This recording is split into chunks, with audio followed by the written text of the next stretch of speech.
Hey, everybody, welcome to Fantastic Fridays. We're back with Fantastic Fridays, back by popular demand or somewhat popular demand, not super popular demand, but kind of popular. And I was missing it. It's great going through the first 102 issues and, of course, the annuals, the 6 annuals by Jack the King Kirby and Stan Lee, of course. It was great going through those. Took a little bit of a break. We did Fourth World, we did some Star Wars, but now we're coming back to FF Fantastic Fridays. 4 issues. It's Friday. It's Fantastic Four. You can't get this all works out perfectly. It all aligns to make sense. So thank you for joining us for Fantastic Fridays. And Fantastic Fridays is now back for the foreseeable future. It'll go great along with Earth's Mightiest Mondays. But let's talk about what's going on Sunday, because we're going to be doing something called Imperious Rex. This is where we discuss and show all of the comics that came out in a certain time period. So we've been covering, we did 1961. We were almost done 1962. So this Sunday, we're going to try to finish 1962. We might not finish it, but we're going to get as close to finishing it as we can. So we look at every comic that came out. I think we're starting around September. So September, October, November, December. We're going to look at everything that came out to finish off 1962. Those are always really fun streams. Then, of course, Mondays of Earth's Mightiest Mondays. That's every Monday. The Avengers. We're on to a new font. So I changed the font or the, I guess, trade dress logo, whatever, for the stream. So looking forward to doing these. I've not read these yet. So I'm going to read these. I'm on vacation this week, so I'm going to do a lot of reading, read these up for the weekend, and get them all done for Monday. So Tuesday, I am now officially a co-host on my friend's channel, which is Wrestling with Horror. And every Tuesday, we do something called Tuesday Terror Vision. And I've been linking it to my channel. So you'll be able to watch it through my channel or his channel. And this Tuesday, we are going to be covering Ghost Town. This is a 1988 movie starring Frank Luz and Jimmy F. Skaggs. And this movie is one of my favorites. I don't know if you're not going to be able to see this because there's so much crap in my room, but do you see the Ghost Town poster? There it is, right? With the cowboy hat guy. That is the very first thing that was ever purchased on eBay. We heard about this thing, eBay. What's eBay? What's all that about? And we're like, well, you could buy stuff, and there's people selling. Like, wow, it's almost like a flea market or something. And I didn't have an account, and my birthday was coming up, and my wife now, but girlfriend at the time, was like, oh, maybe I can get you something really special because you can't shop for me. I'm too much of a nerd. You can't just go and buy something. So she's like, maybe I can order something. I said, the best thing in the universe is the Ghost Town poster, but you'll never find that. We found it, ordered it, and that's the poster right there. I love it. That's the home release poster. The theatrical poster was a skull with guns popping out of its eyes, which is also a cool poster, but I really love that one. So that's going to be on Tuesday night, Terror Vision on Tuesday. On Wednesday, on the Action Elite, we're going to be talking about, finally, Red Sonja 2025, and we're going to do a versus. We're going to talk about Red Sonja 2025 and Red Sonja 1985. I don't remember. I'm going to say 85 just as a maybe. I'm not sure if that's the date, but the original Red Sonja versus the new Red Sonja. I have a review of the new Red Sonja movie that will be coming up pretty soon on the channel, so make sure you're subscribed, you hit the like, all that good stuff. You'll see that review pop up. Hit the notification bell. I didn't hate it. This might cause controversy, but if I hate something, people get upset with me because I hated something. And then if I like something, they get upset with me, and you're never happy. I don't know. I didn't hate this movie. I thought it was kind of cool. So I'm prepared to get the hate for liking this movie and not trashing it. 1 week from today, we're back for Fantastic Fridays, and we're covering the next 4 issues, which will be 107, 108, 109, and 110. That's going to be episode 29. Looking forward to that. Okay, let's thank the super friends. These are the friends of the channel members. We thank them at the beginning of every stream. So a big, huge thank you to Dan, Sean, Stephen, Brennan, Mark D, RR, Philip Story, Digger Jim, Quagnar, Just Joe, FK, and GT, and of course CT, Clobberin Times. We always thank him. He started the Fantastic Fridays with us from the beginning. I called him. I said, I want to do Fantastic Fridays. He's like, I'm in. So always thank him on this one. Put a CT in the chat. We miss him. He passed away about over a year ago now. We wish he was here with us to discuss these great issues. So please, just as a thank you to him, put a CT in the chat. By the way, his channel is still up. There's a lot of great stuff on there. The link to his channel and everyone's channel that I mentioned today is in the description of all my videos. So please make sure you're subscribed. Subscribe to everybody. Just it doesn't cost you anything. You just hit subscribe. That's it. No big deal. All right, let's start bringing in the crew.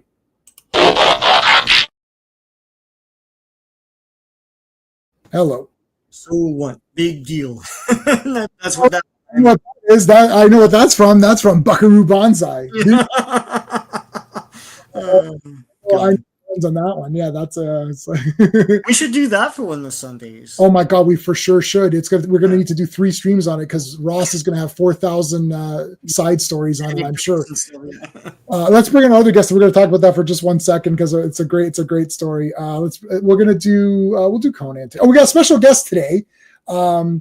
Who didn't do his homework, didn't read the issues, but we're letting him on. No, I literally messaged him 5 minutes. I said, do you want to hop on and talk FF? He's like, of course I want to come on and talk FF because Fantastic Four is awesome. So here he is joining us for first time on Fantastic Fridays. Well, hello, Mr. Fancy Pants. Hey, Steve. Gents, what's up? Sean, J-Man, how you guys doing? Good, thanks. I'll talk to the chat and say hello to everybody who's here. R gave a super chat already. We haven't even started, and he's already got one. Buckaroo Banzai, man. The trailer, well, it's in the trailer, but also in the movie where he says, the president's on the line. Is everything okay with Russia? Or is everything okay with the aliens in Planet 10, or should we go ahead and destroy Russia? And he's like, tell him yes on 1 and no on 2. And then he walks off the screen, and the guy's like, wait, sorry, was that yes, destroy Russia? And then they don't come back to that guy, which means that guy's now sitting there, and we don't know what happened. He may have destroyed Russia. This is like Crimson Tide or whatever. It's like, you got your order. Listen, Buckaroo Banzai. If Buckaroo Banzai was in Crimson Tide, and he said destroy it, then there'd be no question. They'd be like, yeah, he knows what he's doing. Yeah, it wouldn't be this debate for 2 hours. There wouldn't be a 2-hour debate. Just press the button so we can end this movie. No, that's a great movie. I gotta watch that. I haven't seen that in a while. Yeah. Let's say hello to the chat here. FK was first with a CT and an orange heart. Thank you, my friend. FK is a super friend of the channel. Joe Dog is here. What is up, Joe Dog? Tonight's episode of Fantastic Four stream brought to you by Che. Yeah, you like Che a lot, eh? Where's my Che? I'm not. I wasn't prepared for Che. Where is he? Here he is. Okay. Oh, well, the chat jumped on me big time. Yeah. You got 4K of Step Brothers. Oh, I've seen that. That was okay. I like V for Vendetta. Yeah. AC/DC is awesome, of course. Christmas Story. I have that. I have all that. I don't have Step Brothers though, but I have the other ones. All right. So RR came in with the super chat. Sorry, I can't join you today. Have a fantastic stream. I see what he did there. Chuck Norris won a staring contest against the sun. It blinked first. I agree. We did Firewalker last week on the War Room and Action Elite. So we're still recovering from all the Chuck Norris jokes. So thank you for that. And it covers it. Sorry, buddy. It is, well, you got a little bit in there. Oh, we got Sophie Turner's going to be the new Tomb Raider. Yes. So I just got to mentally prepare everybody right now. If that show sucks, I'm gonna still say it's good. Just get yourself mentally prepared, like, because you got all these people that come. Oh, it was good. I don't care about your loser opinions. It's already 10 out of 10. I don't care. So it's just gonna be. Don't bother getting into fights with me over it. So I'm giving you a warning. So that's it. Chuck Norris versus Chuck Norris. Who would win? We would all win. Epic stand. Yeah, someone is here. The greatest duo since Shrek and Donkey Kong is back. Or Donkey. Is that Sean and I? Great. I guess. Oh my God, there's a lot to unpack there. Like who's who? Who's Shrek? Gotta watch yourself. Watch yourself on that. I'll call Donkey. Yeah. I think I know who's who, but I don't want to say. I already have one demonetized video. I don't need any more. 102 is pretty important for these next two issues. Yes, we covered 102, the last of the Kirby issues. We are going to cover the Lost story tonight, right? Yeah. Can't wait for James Gunn to understand Superman. Oh, that's a great video, Joe Dog. You trust me, it's worth the wait. I did a video of James Gunn doesn't understand Superman's don't kill rule. We've already discussed it on here before, but it's a great video. And I'm just making these videos just to like vent out my frustration. Yeah. I'm always on vacation. No, I'm never on vacation, so I'm taking them all now. Why is the skeleton so thick on your Ghost Town thing? Thick? Ghost Town, yeah, it's thick. Oh. I don't know. No, I don't think he's thick. He's a skeleton. He's from like the West, so Old West. He's eating nothing. Yeah. Poster, you can hole punch. I just sent you the poster of the hole punchers in the skull. Oh yeah. I'll show that afterwards. Yeah. GT, our super friend is here, completely blanked out what movie is being hated on. We're not hating on any movie tonight. We're doing Fantastic Four comics. We all hate it. Well, I hated James. Well, Sean maybe hated it more than I did. I don't know if Steve hated it. Probably, yeah. I think Sean hated it more. Oh, I did post a review for that. It was like 11 minutes or something of just ranting. Yeah. Good. We need to get more ranting on here. Don't worry, I'm prepared to give you some hate on the live stream. Which live stream? Not on this one. We're talking Fantastic Four. CT, yes. Was the first Trill? Oh my God, you're right. Yeah, I forgot that. Yeah. Oh man, I forgot. I just saw that one too. Oh man, Frank Luz is the best, man. That Ghost Town's an awesome movie. We rented it like 400 times, and I actually have the VHS. We would rent it all the time, and I have You're the one, yeah. VHS tape that I used to rent because the store went out of business and they sold their stock. And I said I need to have Ghost Town, and I bought. So that's the one that I always rented. I actually put it in a nice little thing. That's cool. I did that for Space Raiders as well. Oh, Space Raiders, great. Yeah. Our friend Classic Comics is here, guys. Make sure you subscribe to Classic Comics. The link to his video or his channel is in all my videos. CT, CC. Oh, thank you for all the CTs and CCs and everybody. All the Buckaroo, Phantom Outsiders here. How's it going, dude? All the Buckaroo, the Kirby Silver Surfer is the real only Silver Surfer. Yes, Buckaroo would know that the Kirby Silver Surfer is the only Silver Surfer. That is correct. Who? It's Rebecca Black as the Power Ranger. No, that girl there. No, that's Hunter Dino. Right? Yeah, who's the best Power Ranger of all time in any form. That's a fact. I researched. Is that a real name? That's a real name. Isn't Rebecca Black the girl who sang Friday? Or am I wrong? I don't know. We can look it up. Maybe I'm getting my Rebecca Black's the kid that sang Friday. Yeah. Okay. Friday. Exactly for today. I see. Okay. Yesterday was Thursday. Tomorrow is Friday. Yes, that's Saturday is after, and Sunday is after that. I don't know. I only listen to metal. I don't know what this is. That was a long time ago. Yeah. That should have been a Grammy winner. Yeah. Hey, Darth Bane, Fantastic Fridays. Oh, I put a poll up. Check out the poll. Magneto would wreck Namor. He could, but Namor's pretty savvy. Chuck Norris says it's time to sleep. He says the sun says no matter what the clock says. Yeah, that's right. You just says I'm going to sleep. Electro Woman and Dyna Girl. Electro Woman and Dyna Girl. Can you see them on here? Oh, you have the. There they are. Yeah. There you go. Electro Woman and Dyna Girl. Dyna Girl. Dun, dun, dun, dun. Electro Woman and Dyna Girl fighting evil. Whatever they're doing. I know what they're doing. Or something like that. I don't know that one. Yeah. And you would definitely beat Namor. Yeah. Marky Post was the new one. And that was. Well, she looks good, but she's Marky Post. So. It's Diarrhea Awareness runs on Friday. Okay, that's horrible. I don't know what we're talking about. Oh, is that these two guys singing? Yeah, I know. I had 15 viewers and I lost one the second they started. Come back, viewers, they're done. Tell everybody. Yeah, she did. There you go. So that's the one. Sean had that ready. Yeah, he did have that ready. Electro Woman was written by the Cyndi Lauper. Oh, awesome. That's cool. I had no idea. I did not know that. I did not know that. You know, I started watching again last night. It's on Tubi. Is the Rifleman.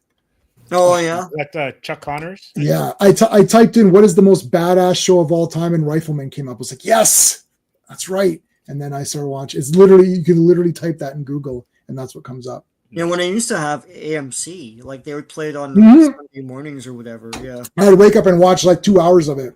Yeah. Yeah. All right, Sean, 103. All right. Let's do it. Let me get to it. All right, Fantastic Four, Volume 1, volume only, right? No? Nah, We're gonna well, do that however shit you again? listen, you do you. All right. So Yeah, Clobby so used to say, Clobby would Clobby always used, say volume only because he was like, there's no other volume after this. Screw that. right. So yeah, our friend Clobberin Times was not a fan of anything after volume 1 for many comics. So he Yeah. would, when he would do the credits, he would say volume only. This is the only volume of Fantastic Four there is. Yeah. But Sean, you do your style, however you want to do it. All right. Fantastic Four, Volume 1, number 103. This site is being an a-hole. All right. So the cover art is by John Romita, John Verporten, Sam Rosen, and Maury Kurumoto. Many hands made this cover. Many hands, yeah. Yeah. Release date is July 21st, 1970, and cover date is October 1970. At War with Atlantis, written by Stan Lee, I guess. Penciled by John Romita, inked by John Verporten. Colorist is uncredited. Lettered by Sam Rosen and edited by Stan Lee. Yeah, just going back to the point of like Fantastic Four in the 60s was literally Jack Kirby. Like he left right when 1969 ended. Like so like if you want to see Fantastic Four in the 1960s, there it is. 1 to 102 is basically it. Shocking. So I've decided to use the beta tester of having the comments because we're streaming this on all of our platforms, so that way everyone can see everyone else's comments. That came up on Action Elites the other day. So I wanted to make sure. Guys, make sure we are we're streaming this everywhere. So make sure you're subscribed to everyone on this panel, please. We would really appreciate it. And wherever you're watching this from, please remember to hit the like. YouTube's is weird. So help us out. All right, the Thing battles Namor. Yeah. At war with Atlantis. When are they not at war with Atlantis? Okay, Magneto. This is like Champion Edition Magneto or something. It's just like some weird this is where he had that alternate suit or whatever. It's like the purple and and the black boots. I love it. Yeah, he looks like Skeletor from the New Adventures of He-Man Skeletor, where he had like it looked. You're like, I guess that's Skeletor, but is that Skeletor? I guess so, right? It's like one of these weird. Okay, so Magneto has gotten Namor all riled up, and trust me, it's very, very difficult to get Namor riled up. Yeah, right. You say anything, and he's going to war. Like, there's that one issue, I think it was issue 93 or something, where they gave him a cold Big Mac, and then he's like, "I'm going to war." That was a bit far. I think that was. This Big Mac is cold. You dare give the Prince of the Blood this? Yeah, that's more like what you'd say. Yeah. This is a cold Big Mac. All right, so Namor thinks he's in charge, but Magneto's really the bad guy because Namor is he's not like the thing with him. He's got honor to him, right? So it's not like he's not like a super bad guy. Reed, what does it mean? We're gonna go to war, and Sue is pretty like, oh my god. So I like you got your guy on here. Richard's like, what are you gonna do? Like what? That's what the are White you gonna do House. about this? Yeah. White House. Yeah. Crystal's still here. Yep. She won't be here. She's going to be leaving tonight. I think it's her last Fantastic Four appearance or whatever. For interesting reasons too. Yeah. So but she is still here now in the costume. So there's technically 5 of them right now. Although for the past few issues, if we can remember way back, like months and months ago, Sue was sort of taking a bit of a back seat to the adventuring to take care of Franklin. So Franklin's born now, like he's in these stories. There's a lot of dropping him off at Agatha's place. Like what is she like? Namor's pride and arrogance get way the way. They do. They definitely get in the way. There may be still a chance to reason with him, brother. You launched a misled him. Yeah, exactly. It's yeah, Namor. Yeah, there's no way. Yeah, like the colors here. These are the remastered. These are the masterworks that we're looking at. The masterworks. I think when we first did these, the first 26 episodes of this live stream, I think we used the original scans. And so that's why we discovered that Galactus looked very, very different in the original comic. Yes. That's been basically erased every time you see a reprint. He's recolored. He's got pants. No, you know what? I don't have it on me. It's in the other room. I got the latest. That trade paperback you got? That trade paperback went back. Yeah, I believe so. I don't want to say 100%. Art grabbed it as well. He's not here, but there was I think they went back to the original color scheme or whatever and put it back. It's interesting because it is something they basically erased from history.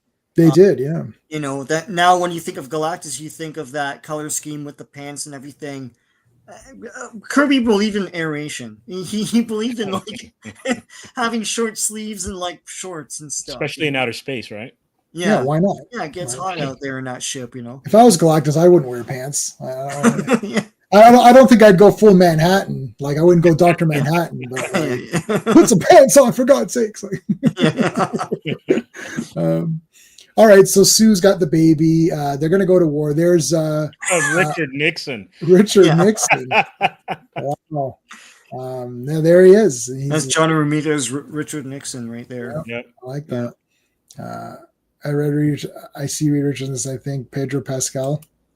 Perfect casting. I'm not sure about perfect casting, but you know, I didn't hate him in the movie. So whatever he was in that movie, he was okay. Yeah, I didn't like him, but yeah, that's fine. A lot of people don't like him, and I mean, I don't like him to fight. I'm not going to fight you on it. I don't care. Yeah, no, the script did him wrong, or he's not interpreting the script correctly. He had one mode in that movie. That was my issue. He's constantly like you know. It's terrible casting. That's funny. No, I didn't hate the guy, but I just didn't care about. Like, I just didn't care. Like, I wasn't really like dying over anybody. Like, they're okay. I don't know. I wasn't. I'm not enraged by this. I think Superman got me pissed off, and then I kind of mellowed out. Yeah, it's serviceable. It's serviceable, I think. Yeah. But it's they didn't let loose with the characters. I felt right. They didn't go full on with all the characters. But the problem is, I've been reading these, so this is all Silver Age stuff. So they're more this is all loose great. And free with their characterizations, right? So so Johnny and Crystal, they're having a little bit of a convo here, and you got the baby there. He doesn't want her to go along because he wants her to take care of the baby, so there's that kind of stuff. This is still Stan Lee, I believe. Johnny Storm Johnny Storm, you're wanted for being a draft dodger. All they need to do is radio Namor and say, "Hey, sorry, we launched. I missed. Okay, yeah." I don't think you can't really. Namor is tough.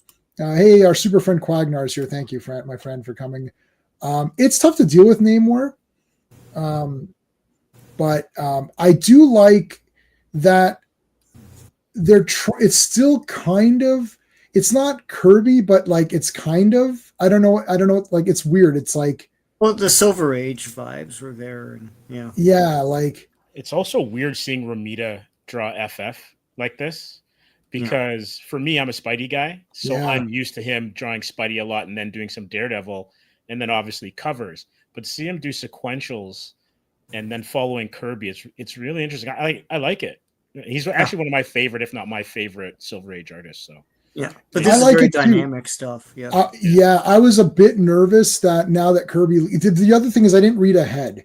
So when we first originally did this stream, I read the one. Like I'm reading whatever I got to read for that week because I got so much. Then there's my personal reading. I've just posted a bunch of videos. Batman #1, that Immortal Legend Batman. Like I read Spider-Man '94. So I got to read the comics that I'm reviewing as well. So I didn't read ahead. But I like this. Like this all looks good. Like I mean, nobody's better than Jack Kirby, but this looks like this is pretty cool, man. Like a lot of cool stuff here. Looking at the remastered version, so the colors are popping. The blues are really good on the costumes. All right, here they come in the Fantastic Car and just blasting the crap at a Namor here. So they shot a missile earlier, so that's pissing him right off. They blow up the missile, but they blow him up too. Yeah.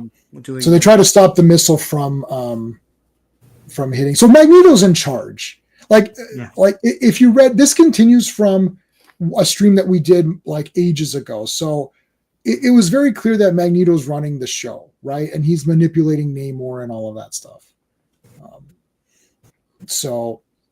A lot of like jumping out of the air and all that. Ben, whoosh, like they're doing the big dive out. It's like Point Break or whatever. You know what's interesting? Mm-hmm. This is Silver Age. There's tons of dialogue, but there's way more action than what you get nowadays. Oh yeah, I know. It's all talking heads. So like, you think of all the panels that you have. What are we at, page 5 or 6? So this is. Yeah, go ahead. Panel wise, you're probably in a modern book on page 10 already, considering just the differences in panel layout and everything. Oh, for sure. But all the action and how dynamic it is, it just has a different vibe than what we're reading nowadays. Yeah, we did this once where we counted. So look, it starts off. Okay, so here's your intro page, your introduction page. Your splash, yeah. Okay, and then it's a little bit of a recap too, right? Okay, so now look, we got these big ships coming in. The guys are pissed off at each other. Okay, what the hell are we gonna do? There's panic, right? They're like Kirby used to do great panic shows. I'd be like, guys, like, oh, that guy's on the side, and Yeah, so but panic. we cut the Fantastic Four like halfway through that page. It's quick. We probably wouldn't get to the Fantastic Four until like page 5 now. Mm-hmm. Like, yeah. So I'm reading the new Fantastic Four comic. I've been picking that up physical because I'm a complete moron. But I like. The problem is I actually like my comic shop and I like the owner. So that's not a good thing because it's harder to cancel stuff. One of the things that they made a mistake on was they let you do it online. That was a mistake because the second that came digital, I canceled a shit ton of stuff because I was like, I don't want any of these comics. But I feel bad when you'd call and be like, hey, can you take this off my list? Oh, what happened? They didn't pressure just you. Tap and it's done. Now just tap it, right? Yeah. But look at all this. I purged a bunch, Yeah, you purge a bunch. Yeah, but look at all the stuff that's going on. Johnny's going out there. He pulls him back in. It's like the baby. Now you got the president. Even when there's this is the Marvel method. Remember we had Classic Comics on. We actually went through the Marvel method book, not the full book, but we went through how to draw comics the Marvel way. How to draw comics the Marvel way. Sorry, not the Marvel method. That's the way that they work together. I'm saying sorry, the drawing. And it's exactly what they said, which is like you see nobody's just standing, like see he's doing something, she's holding the baby, like thing is like in a pose, like like they're all in the middle of some sort of movement. So even when there's talking, it seems like there's more going on than just the talking. Yeah, and there's like, not to get too into the weeds, but there's like arcs and swoops leading you from character to character. So you start with Reed and Sue, and then that goes to the Ben's arm, and Ben's arm leads into Nixon, and then Johnny's arm goes from as another swoop. Right. Ben's arm into him and Crystal. And then you've got the foreground tech leading you into the next panel. Like, it's just unbelievable, the thought and stuff that went into the storytelling.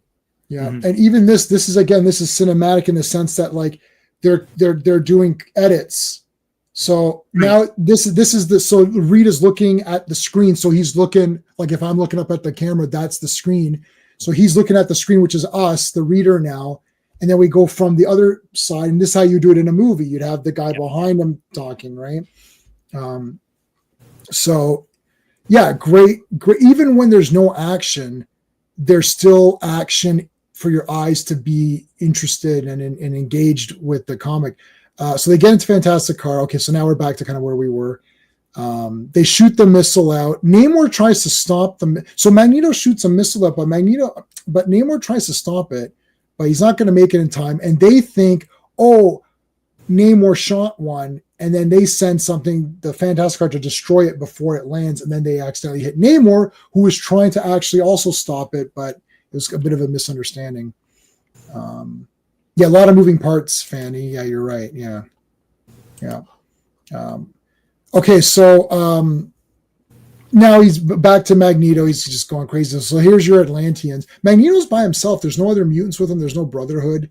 No. He is controlling all of this himself. Yeah. Old comics were exciting. Yeah. Would quit. So we saw that in, I can't remember, Avengers or something. Yes, that's right. Okay, so here's Agatha Harkness with her little haunted mansion there and her cat familiar. But look, the kid likes her. Franklin likes her, so yeah. She's like, "Let me take the CGI baby." Okay. Yes. And Sue is upset because Agatha charges a lot, and it's like, damn it. Even in $1970. That'll be like $500. What? You're the Fantastic Four. Like, all right. But what do you guys think of Magneto's costume in this? It's just weird because I'm kind of an X-Men person, and it just looks a little weird, but I'm kind of getting used to it. It's weird. Yeah. It is weird. It is weird. Agatha is so different in the MCU. Yeah, that's true. She's got that. She's completely different. Well, it's not even Agatha, really, it's just a character. They don't like old people. They don't. They're oldists. Yeah, they're oldest. Oldism is running wild. Okay, Sue tried to get out, and it's like you coming back, and Magneto's got her. Now we've got the Kirby Crackle water underwater, which is really cool. Yeah, so this seems to me like a very Kirby-ish thing to do, where Thing just uses his abilities to make a water spout, so he's like twirling around and using his arms. It's pretty neat. But yeah, he's trying to wind the water to get Namor, like draw Namor to him. Whoosh, and then he goes for the big punch, but he Namor's a dodges. Yeah. Namor dodges the blow here. Great underwater battle here, man. I don't think Ben Grimm can beat Namor in water. There's no way. No, and they say that here. Yeah, there's no way, right? We love you, Ben, but I don't know. Namor's pretty badass in the water here, so he punches the crap out of him. So anyways, my flagship is gone. Right, because Magneto, while you were farting around here, Magneto came in and stole your ship.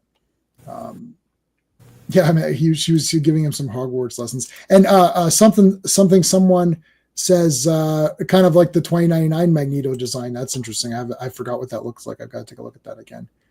All right, here comes the Human Torch. Blasting away. We got to save Ben, use the old arm. I feel like they didn't...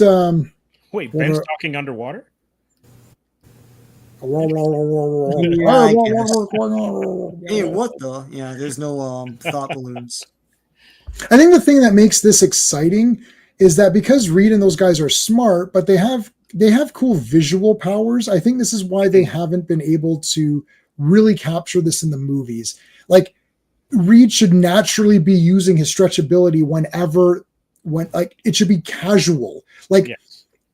You're exactly, you know, sometimes it's like, it's not Spider-Man where I've got to get my suit on and then go out and do stuff. When Spider-Man is being Peter, he has to hold back his urges, just like Superman, just like Bruce, any of these guys, they got to hold back. Like Spider-Man, like can't just like, imagine if you're Spider-Man and you're sitting, you know, you're at the Daily Bugle and someone like throws a tantrum and picks up a stapler and whips it. Like, the urge would be like, oh shit, and then like do a cool flip, and you're like, well, so he can't do that, right? But Reed doesn't have an identity.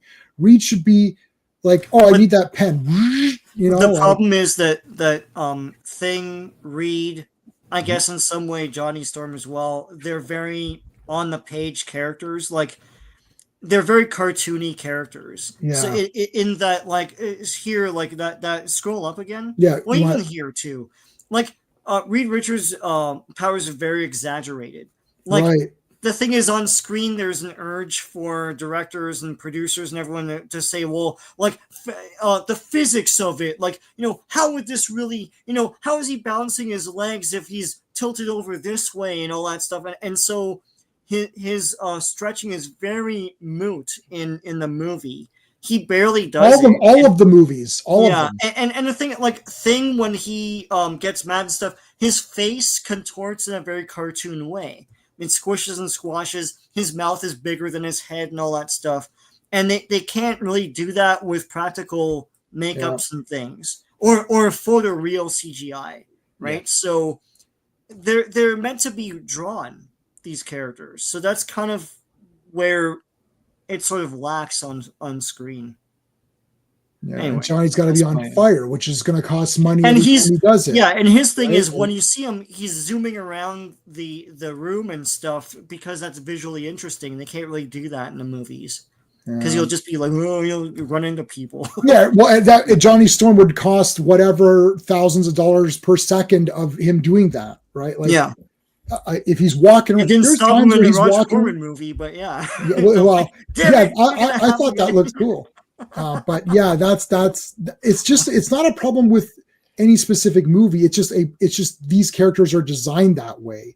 Yeah, like they don't have comics. Like all you have to do for Spider-Man is just like, oh, he'll be Peter Parker for the next 30 minutes of screen time, and he'll get into shenanigans, and then you don't have to worry about it. And then you only have to worry about it when Spider-Man goes into action to stop a crime or fight a guy, right?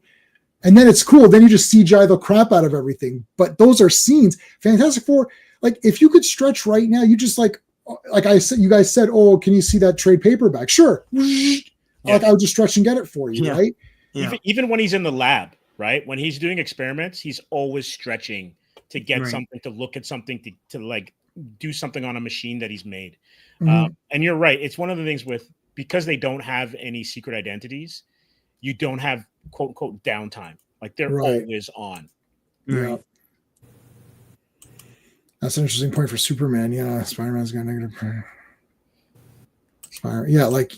Just looking at through. The audition tape is better. That's because he didn't know he was supposed to act like a goof. Yeah. Okay, in this scene, I'm just going to ask Lois. No, yell at her and be spastic. Oh, okay. It's like, there's a tape of David Cornsweet asking James Gunn, why am I? He doesn't say, why am I being completely insane? But he basically says, like, should I be saying that this way? And James goes like, yeah, you should be doing it like this. It's like, oh, okay. It's like, no, David, you're correct. Anyways. Yeah. Was that not the Lex Luthor scene? Yes. Yeah. Okay. And he's yelling at Luthor anyway. Yeah. Yeah. Let's get through this one. All right. Yeah. So now Lady Dorma's captured and Sue is captured. So now they got to work together. Yeah. All right. Oh, this cover for some reason is really awesome to me. Yeah. I don't know what it is. It looks great. I'm trying to complete Fantastic. I actually have by saying this, I have more Fantastic Four issues than I thought I had. I only thought I had like 2 or 3, but I actually have about maybe 10 or 20, like of some of these. I was trying to get all the Kirby ones. It's going to be impossible to get the first 35 or whatever, right? Like, because it's all these first appearances and whatnot.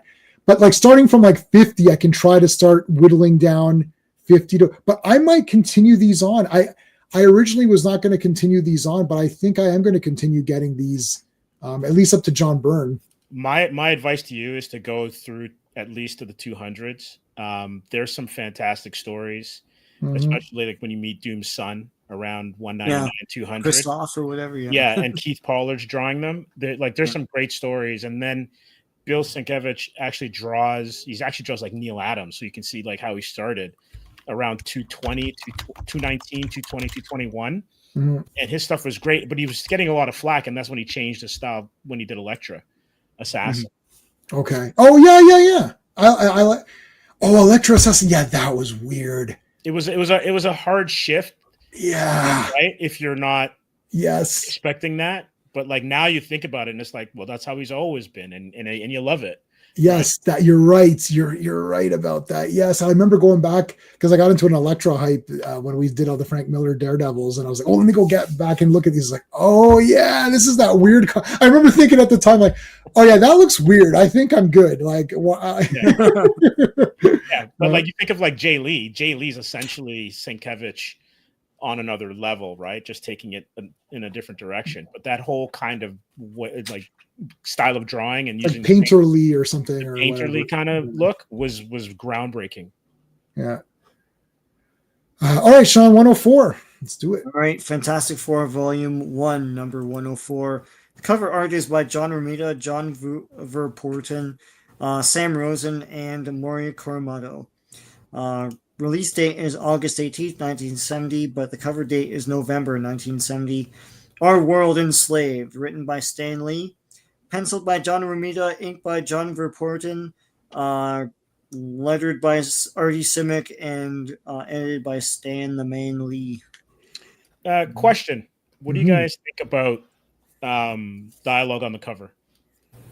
I like it.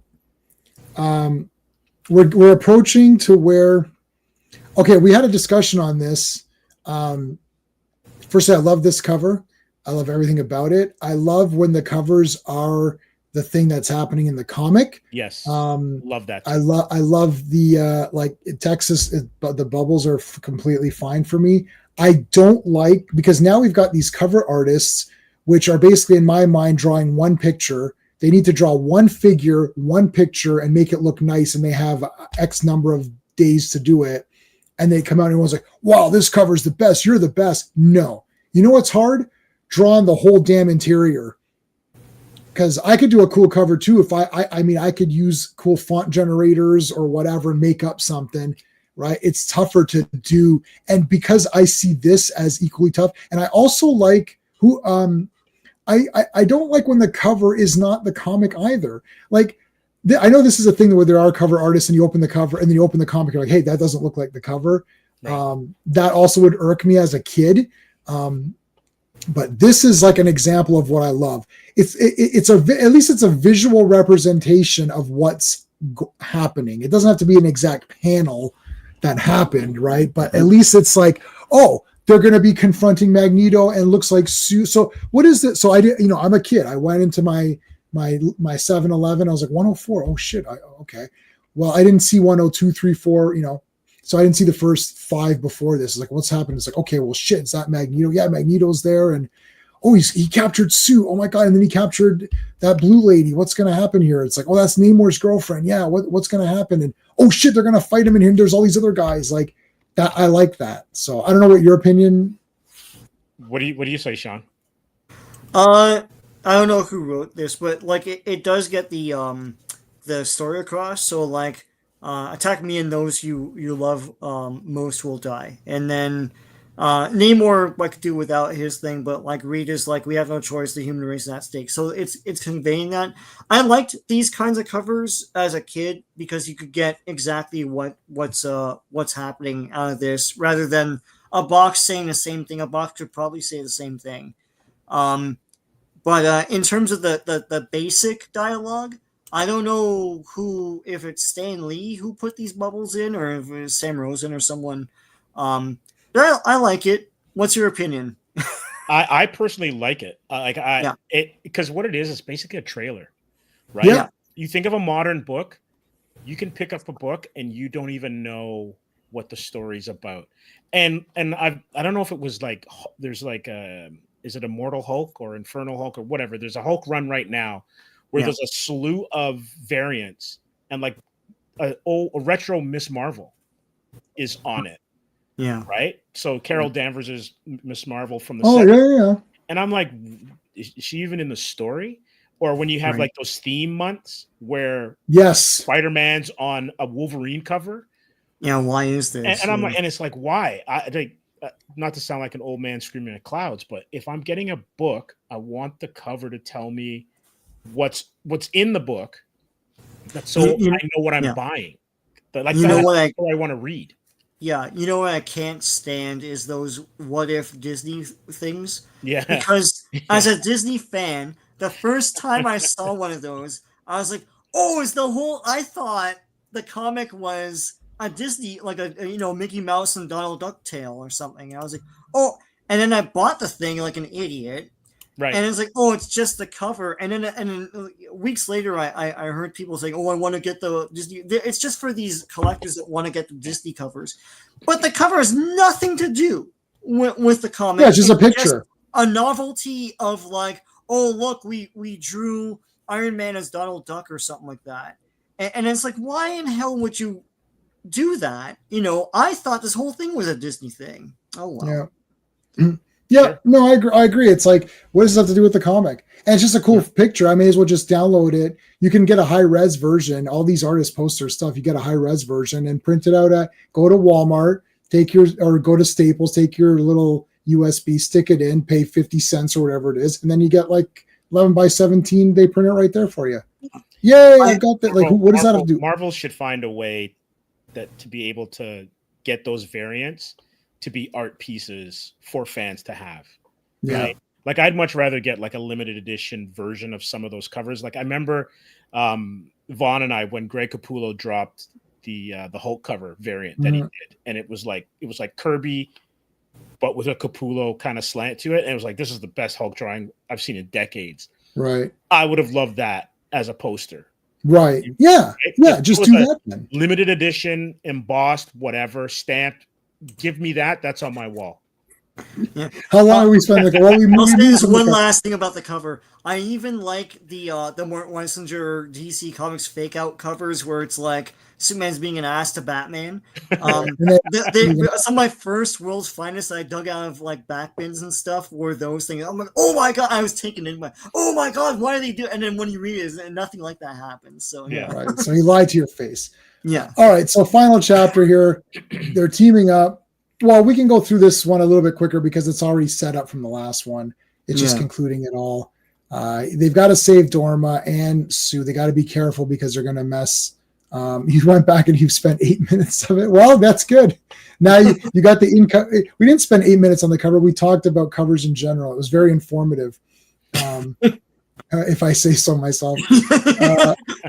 So the Lord of Atlantis serve Magneto never. So the plan here is they want to send Namor back to pretend that he's like, okay, I've seen it your way, Magneto. The humans are trash, and I want to join up with you, and we're gonna be bosom buddies or whatever, and we're gonna go to that hotel and live there and fake out the girls and whatever.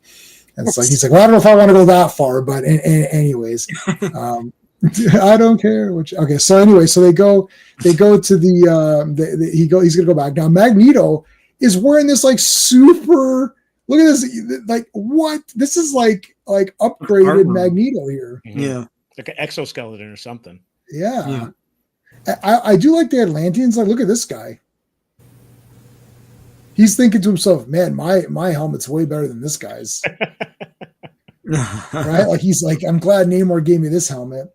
Phantom Outsider in chat mentioned earlier about like how fickle these guys are. It's like, yeah, Namor's the king, and it's like, okay, I guess Magneto's the king. Well, hold on a second. Well, what happened here? Who's this guy? Yeah, what this shit happened.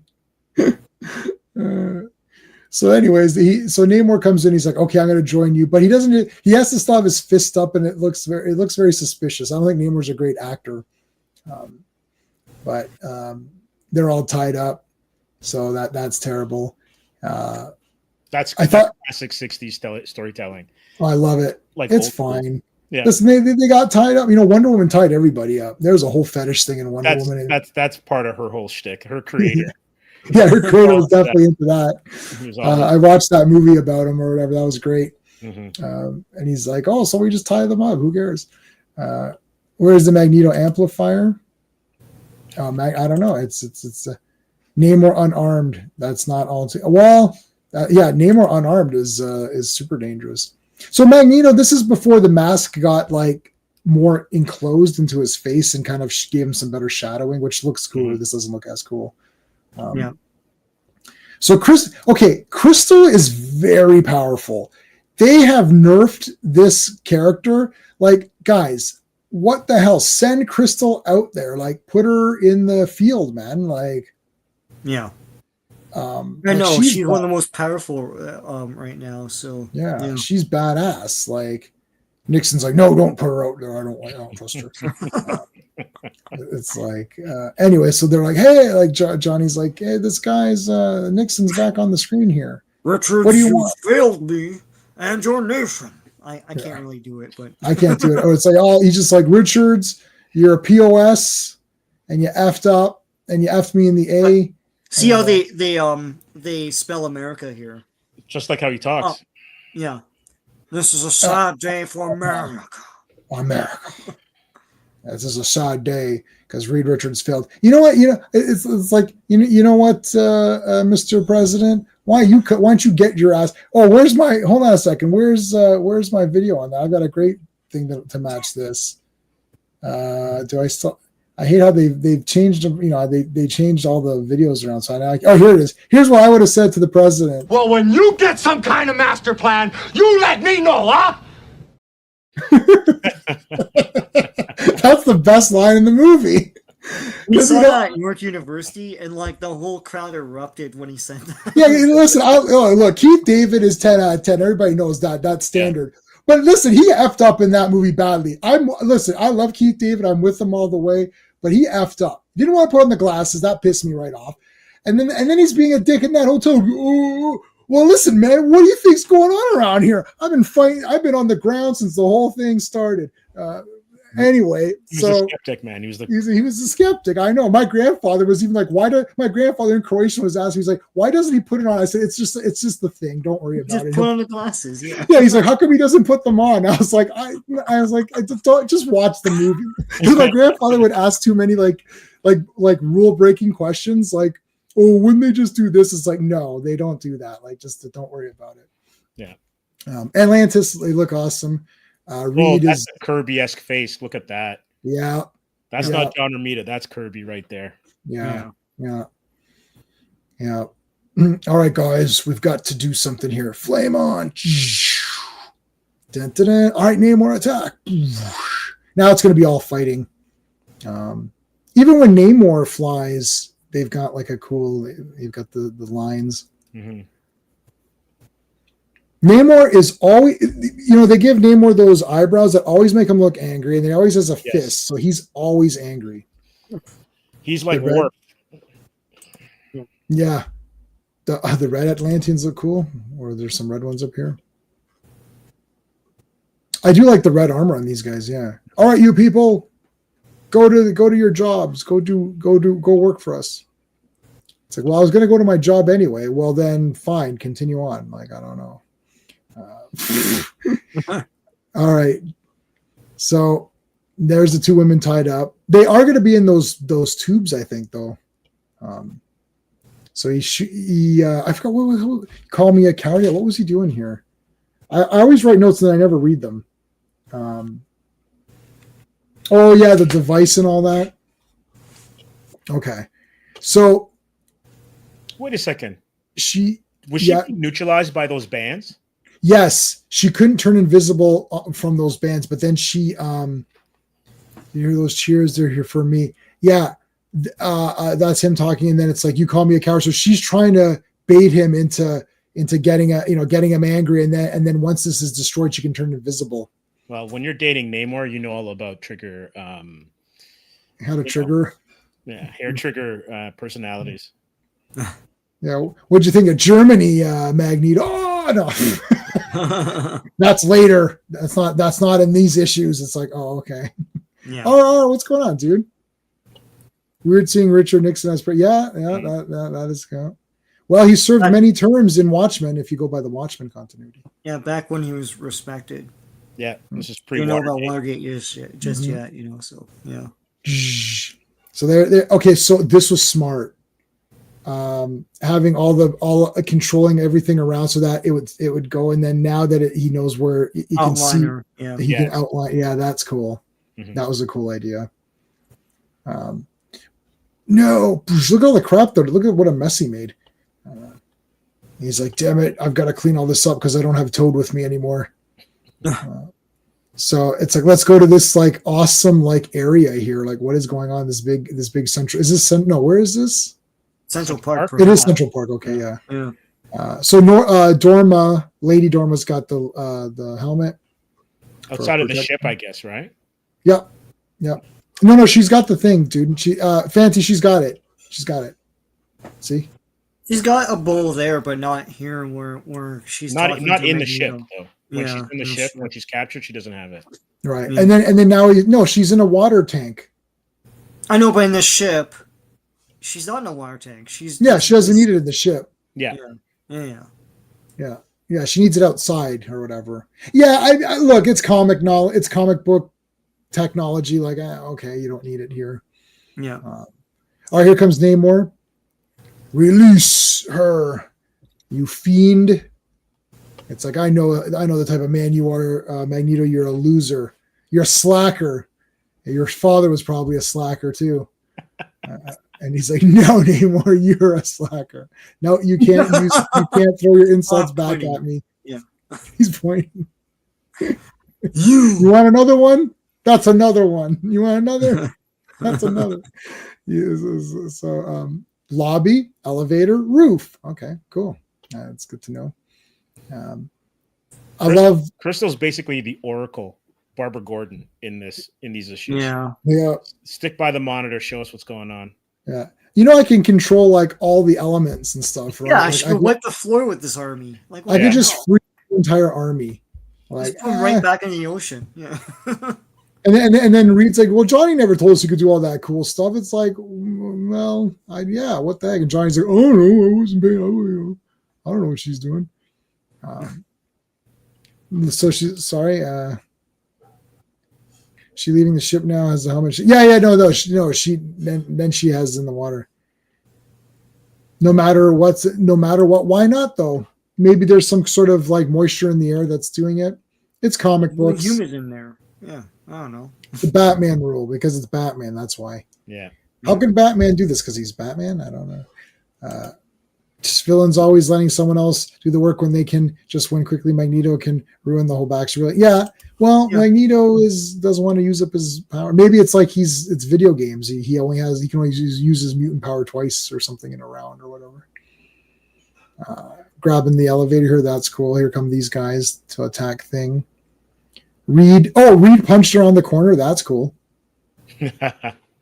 Punch her on the corner. Yeah. More. This is cool. Doing the loops around. That is awesome.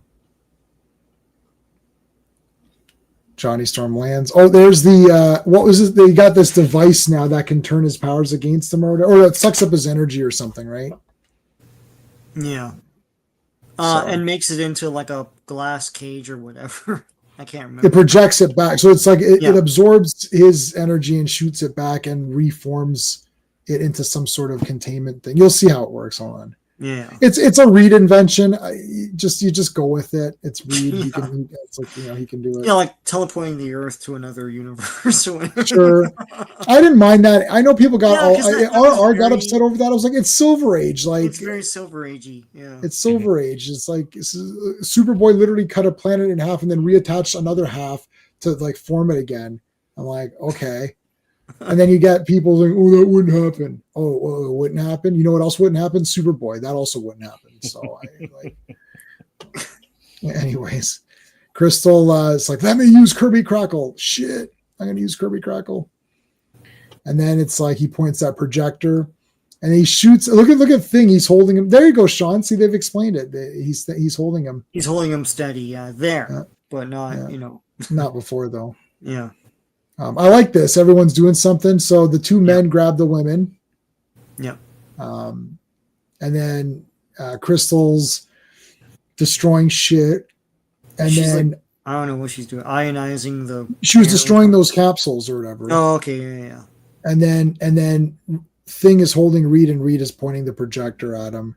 And then it makes like a plastic bubble or something, or I don't know what it does, but he's trapped in this plastic bubble. Something demagnetized either way. Yeah. So it like absorbed his, like, so when he was shooting, it used his energy and then converted it into this other thing and then encased him in it. He's stuck in the cone of silence, or the cone of demagnetism. He's in the cone of silence. It's like, it's not working. It's like the manual clearly states that we have anti-surveillance equipment, and the cone of silence is it's like, all right, Max. And then and I should have a thing for that too. I should, yeah. I love Get Smart. Okay. Well, the Atlanteans are all good now. We'll see you guys in the next. We'll see you on Atlantis Attacks. All right. Oh, that's right. Yeah. See you in Well- 15 years, 16 years. Yeah. I'm sure they'll attack before the end. Will we see you again, Atlantis? Oh, we'll attack. I'm sure someone will get pissed off and attack you. Okay, well, that's fine. And they're like, that's it. That's that one. Monster in the streets. Okay, so this is the end of this masterwork. So here's we're gonna quickly go through this because we barely get through 4 issues, let alone 5. So this is the digital Kindle version of the Masterworks. And this Masterworks, this is volume 10, I think. What does it say? Volume 10. And it gave you this extra story at the end here with Janus. So they're calling it the Last Adventure. So the stuff that J-Man just scrolled through were the original Kirby art pages that Stan Lee did not like. He thought it was undeliverable to customers, and so they cannibalized some of this for issue 108, and so they've tried to recreate what the pages were, and you can see here the notes that Kirby puts. So he's basically telling Stan Lee what to put in the dialogue boxes and everything. There's even some dialogue that he wrote. You know, like thing bragging about how he fought in World War II and all that stuff. So yeah, here it is. And so they recreated this. So J-Man, you wanted to go to the actual thing called the Lost Adventure. Lost. And this has some little dialogue boxes of Stan Lee talking about how they came to these conclusions and stuff, but he didn't even like this story.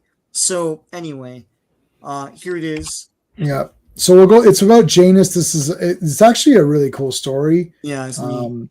You've got your two. So you've got it's twins. It's not. So you're thinking that it might be some sort of, even though Jekyll and Hyde were not different personalities, which I found out. You would think it's like Jekyll and Hyde where there's, the same guy, but it's actually 2 different guys.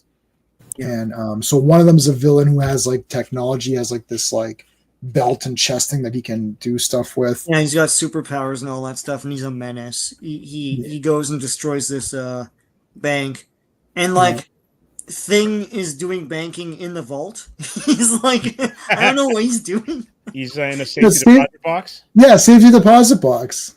Yeah, he's got a safety deposit box. What's the guy got to do to get a little privacy around here? And it's like, and he's still going about his business. He doesn't care about the supervillain until he gets provoked, and he gets shot. He does the. He catches the ray or whatever. Yeah. Yeah, that's cool.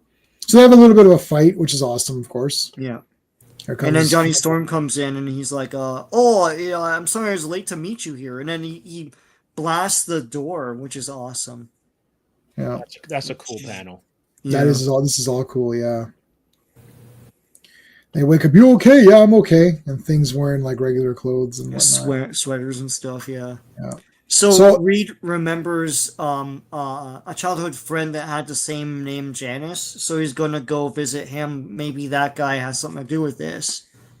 And so they go, and he could barely walk. He has like crutches and stuff. So yeah, like we can see as the reader that this is clearly the same guy. Yeah. Right. So Sue goes invisible to try to do some covert operations. Yeah, she plants a camera in there in the house. They got a warrant. It's fine. Yeah. So then the brother comes over. It's like, oh, good job, brother. Don't tell him about me. Oh, you're an asshole. It's like, well, you can't walk and you're a loser. And he's like, well, you can, why don't you like, get a job instead of stealing stuff? And he's like, no, it's cooler to steal stuff. And then he's like, he opens up this big like underground base or whatever. Yeah. It's like here's all the money I stole. So he keeps saying, oh, I can cure your legs so you can walk, but you have to stop being a loser. And then he's like, no, I like being a loser. And then the brother's like, well, then you can't walk then. So anyways, they continue. I'm paraphrasing. And being very loose with it. People know that.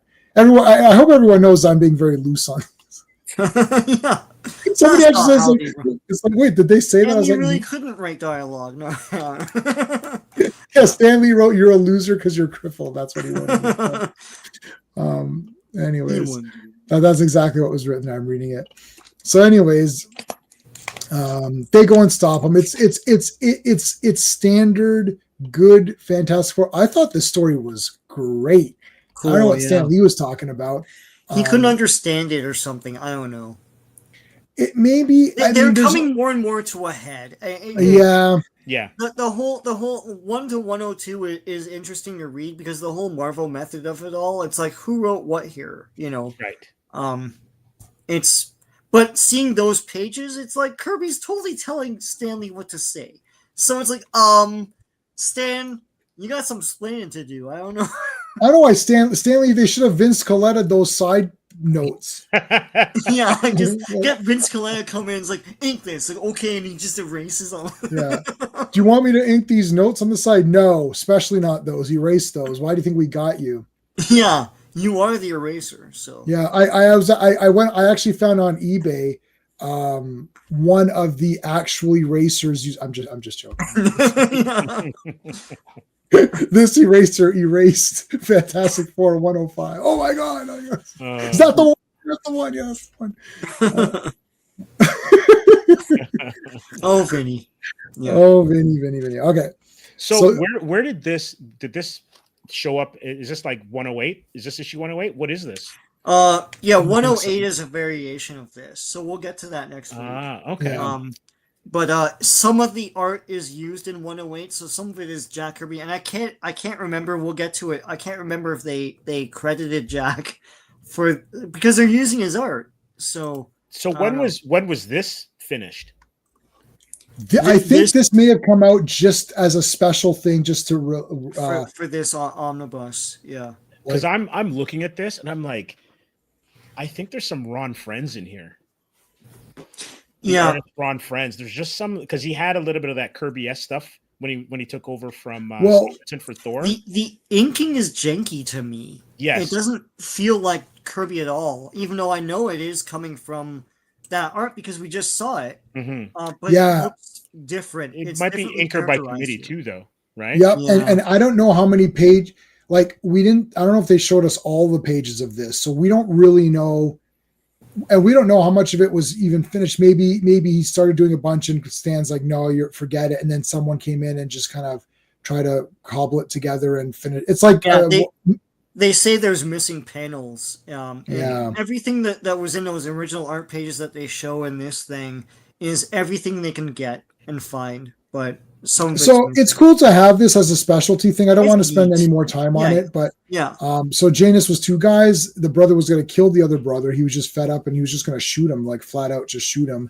And then they stopped that from happening. And then there you go. That's the end. So it's a Donner cut type of thing. I was thinking the same thing. Yeah. It's cool to see. Just like the Donner cut, I don't count that as a movie because it's weird. Like there's like weird. He's got audition tapes and stuff in there. It's like, what's happening? and he travels back through time again, and I'm like, it's like, why is that happening? I know they meant that for part 2, but it's too late now. Okay, so let's go to volume 11. We got 2 more to cover tonight, so let's get through those. And Steve, you let me know if you want to stay or if you need to go. I can hang on. I'm good. Yeah. Classic cover there. Hulk versus Thing. Oh yeah. Oh yeah, that issue is something else, man. Yeah. Yeah, so we got 105, 106. So we're going to be covering all these in the next couple of weeks. Another awesome great cover here. Just like how layered everything is. Like there's a mid-ground, foreground, background. Yep. 105, Sean, you want to? Yeah, Fantastic Four Volume 1, number 105. The cover art is by John Romita and John Verpoorten. Release date is September 15th, 1970, but the cover date is December 1970. The Monster in the Streets, written by Stan Lee, penciled by John Romita, inked by John Verpoorten, lettered by Artie Simek, and edited by Stan the Man Lee. And yeah, this was very. This is the kind of thing I feel Fantastic Four should be fighting. It's just like Star Trek scenarios. It's like like a mystery, like a science mystery. Yep. Yeah, science mystery with action. You're mixing genres. It's action. Right. It's got the sci-fi elements and the action elements. Crystal is not feeling well. Something is saying Sue's going to be the MVP in the next couple. It's like, what happened? She's got a bit of a headache. He's warming up her hot dog. Yeah. Yeah, it's like I think he says like, oh, is it something? Is it this? Did you eat a bad hot dog? And things like, great, I've been eating these all day. Yeah. His civilian outfit was great. He's got flip-flop. He's got like slippers on, or he's got like sandals on, or whatever. Nice. Yeah. God. It's like I just ate like a dozen. I had a dozen hot dogs. All right, so a bunch of shit is happening here. Hey, D-Bud, what's going on here? Never heard of them, D-Bud. So D-Bud, D-Bud is also a Fantastic Four guy. So great. Yeah. He's an Iron Man guy and a Fantastic Four guy. And D-Bud, if you want to come on Fantastic Four, you know where I'm at. Message me up if you want to come on. Anytime you want to come on, let me. We're doing it now. We're gonna do it set. We're doing it every Friday again, D-Bud. So let me know. Yeah, and you've got all these issues. Yeah, so he has. D-Bud was the one that has first appearance of Iron Man and on, and he wrote the book on all the armors. He literally has them right there. Like it's like he's showing each one. First appearance, like the Tails. Next one. Iron Man 1. Next one. Like he's got up to like 200 or something. That's awesome. Like Unbroken Run. Fantastic Four, I think he's got most of them too. So Thing is pulling stuff. The Thing just loves to fight. Okay, so yeah, he's pulling stuff out. Crystal, whoosh, she falls down. It's like, okay, I gotta take her back home. Like the colors here with Reed, working on some cool thing. The eyes, looking at. Remember all that cool Kirby crackle? Yeah. Can hardly believe it's been years ago that the four of us attempted the first flight to the moon. So is this a soft reboot or a jumping on point? It felt a little bit. Yeah. Yeah, because they weren't trying to get to the moon. I don't think. No, I think they were trying to get to the moon, weren't they? I don't. No, I thought they had to investigate. I don't know. I thought they were investigating Ray's or whatever. Rays or something. Yeah. So he's thinking here about the possibility of curing Ben, and we've gone through this several times in this it's not happening, buddy. Yeah. It's not happening.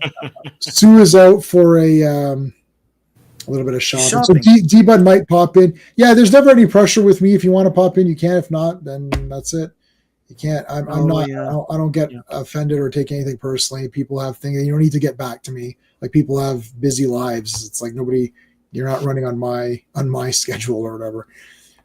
Okay, so a bunch of shit is happening here. It's Kirby Crackle, so they know something's up because that just doesn't just show up. So this guy comes out, not Flat Top, but this is Professor. Professor. This issue. Rambo. That's right. His name is Rambo. I wrote, Rambo. Rambo. Free. Yeah. No, I was gonna call him Professor this issue. He's in this issue, so he's the doctor of this issue. Yeah, they talk about him as though he's been around before, and I was like, no, I don't think so. But this is his first appearance, so. All right. Looks like Quasimodo. Yeah, that's. Yeah, they were just trying to beat the Russians into space, so that's. So the moon landing happened the year before this issue, so they're probably just trying to piggyback onto that. Right. Yeah. So this is Dr. Rambo, and he's got headband. He's got red eyes, so that's not a good sign. Yeah. It's like, get your eyes checked, buddy. What's going on, sir? Well, my son. Oh, wait, I didn't mean to say that. This guy who I definitely don't know. Spoil that, yeah. Spoilers. This guy who I definitely don't know and had nothing to do with shows up, and he's all like, he's made up of Kirby Crackle, and he's just destroying shit. Oh my God, so you're telling me you really have nothing to do with it? Because that's a big coincidence that you just happen to be here.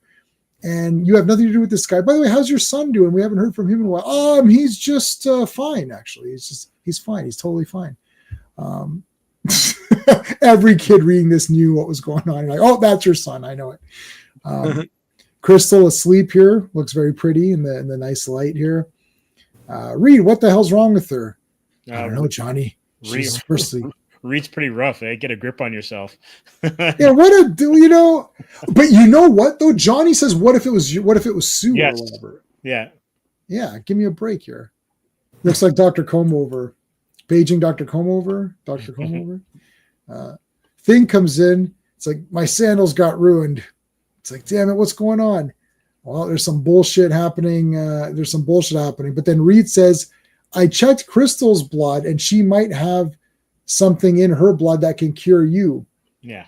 It's like, wow, I can be cured. Yes. And it's like, don't read the next few issues, Ben. Just concentrate on now. What? So now he's got to save. So this is weird. This is the who do I like? This is the the who do you save? This is the Batman Forever dilemma or whatever, where where Riddler dumps both Robin and Nicole Kidman down those tubes or whatever. Who are you gonna save? It's like, it isn't fair. I can't lose you now. So Crystal's injured. Now there's something about her Inhuman like makeup or something, and she doesn't have she can't survive unless she goes back to the it's pollution actually bubble or whatever. Yeah, it's like she can't breathe or whatever. Pollution is slowly poisoning her. Yeah. So we'll get to that. So he says it's like you have to go back. It's like, oh, okay, that totally sucks. Yep, it's pollution. It's like, all right. It's like, well, can I go to Canada at least? It's not that great. It's like it's a bit better. But go to China. That'll be completely fine. And then it's like, Reed, stop your joking. So then here comes Lockjaw. I like that thing in Lockjaw have a little bit of a who are you or whatever. It's like ugly little mutt or whatever. They do some smooching on the side here. Ew, gross, ew. Well, he'll do that, but they don't. Yeah, she doesn't pour V8 on herself and then have him lick it off. So that does that. Yeah, I hate V8. So even in that scene, I was like, oh, couldn't it have been like Coke or something? Like, it's not really hot because it's just it's gonna stain. It's it's just like, that was a poor choice. The Mountain Dew would have been good or something. No, the milk from Chosen One, when she pours the milk. Oh yes. Carmen Electra or whatever. Yeah, Carmen Electra. I actually did a report on that in university. I took a native. I was in a native course, and I did Chosen One with Carmen Electra because she's supposed to be a native in it, and she's supposed to get these like native powers. And I was like, I'm gonna do this as my project. And it's like, I did do Once for Warriors, which is a very good movie. If you guys have seen that, Django, Django, not Django. Yeah, Django Fett. Django Fett. Yeah, he played because he's a clone, right? Yeah. So Tamara Morrison is in that. That's a good movie. So I did that one too, but I had to do Chosen One because I thought Chosen. So it was Chosen One. I did a versus Chosen One versus that, and I had the two directors come on and argue about which of their movie better represented natives. And Chosen One made them heroes, so it's like kind of. But anyway, so I don't think my professor was too impressed with that particular assignment, but I thought it was pretty funny. Superman 78 is a 6 out of 10 movie. Well, it's my third favorite movie of all time, and I think it's one of the best movies ever made. So I'm going to go ahead and strong disagree, and I'm going to say it's 11 out of 10. So it's the Spinal Tap. It's a Spinal Tap, of Superman movies. Yeah, well, it's a Spinal Tap of all movies. It's a great movie. It has everything you want. So, yeah, actually, you're the first person who's ever said they haven't liked that. I don't. That's slightly disturbing. Like it. He's just, well, 6 out of 10 for a masterpiece is outrageous. Anyway, so they got to figure. Johnny's upset, obviously, because Crystal has to go back. She has to go back to the Inhumans bubble or whatever so that she can breathe properly and survive. Meanwhile, he comes across this thing here. So this is the what was this guy's name? He's still Chris Reeve is still a GOAT. Yes, that is true. Did this guy have a name? It was just the guy's son. I don't think they gave it I don't. They didn't give it like a villain name or whatever. No. I hated. They were Chris. I agree with you. I don't like that either. And she was with Quicksilver, and that's linked to the Avengers issue a couple weeks ago. Yeah. So Clobby was not a fan of that either, but I do like Quicksilver and I do like Crystal. So it is what it is. Okay, so anyways, they're trying to like it soaked up all of his flame, right? Like so you can't do shit against them. So Invisible Girl has been creating this the invisible force field, and so she's going to try to help out. And this guy, who's definitely not the father of the creature in that thing, he's no relation, definitely not the father. His son is perfectly fine. Do you have a Maury Povich little? No. You are not the father. No. You are not the father. You know what's really funny? Sean sent me one. There's two compilations. There's the "You're Not the Father" and then the guy dances. Oh, right. And then there's "You're Not the Father" and then it's called "Long Distance Runners" or whatever. And they start. "You're not the father," and the woman starts running. You're like, what is that? Like, why is this a thing? But there's enough of them to make a compilation of it. You got kidding me. Some of them run so much. I listened to that. I was just crying. No, but then the camera follows them, and you get to see like the backstage and the different corridors and everything. It's hilarious. They almost run and into when the guys, studio. when the guys celebrate, they'll like mega dance or they do a backflip or something. I saw a guy do a backflip for Christ's sake. You are not the father. Oh god! Or he goes like into the audience and starts like high fiving. Yeah. Like my lord! It's like we shouldn't be laughing, but it's just so outrageous. Like, oh my god! All right, I really like the way this looks. Yeah, this is a great design. Great design, and this looks like this would be a perfect. This could have been a very good if they did a TV series, or like this could be really cool in live action. Seeing this crazy mutated monster just doesn't know what's happening and destroying stuff. Like, how do we contain this? Mm-hmm. What do we do with this guy? Should we use this is a bit in the weeds, but it reminds me of when Simon Williams, Wonder Man, when he died and came back as energy. Oh, he's ionic energy or whatever form. It reminds me of that. I wouldn't be surprised if they might have used that as a little bit of inspiration. Yeah. He looks awesome here. Yeah. This is a great trying to capture him in the thing. That's cool. Yeah. It's interesting having this come from her head. Has this? I was just thinking the same thing. I can't remember. It's been too long. Well, D-Bud's in chat. D-Bud would know. Is this how Kirby depicted it in his issues? I don't remember. Like it coming from her head as it looks like the friggin' it's telekinetic. In Dark City. Remember Dark City when it's it's like coming out of their head or whatever, something like that. I don't know if that. So you can let us know. I don't know if your husband, you're the one who already has a solution. Your laugh, brother. You're the one. Yeah. Well, he's gonna come clean. Okay, so Flame On. He's got to go get Reed. So here's the other problem now. Sue and everybody's getting destroyed. So there's going to be another dilemma coming up. I like this too. This is a very Star Trek style thing too. You've got this. Everyone's going to get killed. Like Sue cannot contain. Like she's been containing this force field now for a while, but he's in the middle of curing Ben. Totally the worst timing of all time. He's in the middle of curing Ben, but he can't leave. But he has to leave because he's the only one that can figure out what to do to save Sue, Dr. Rambo, and everyone there.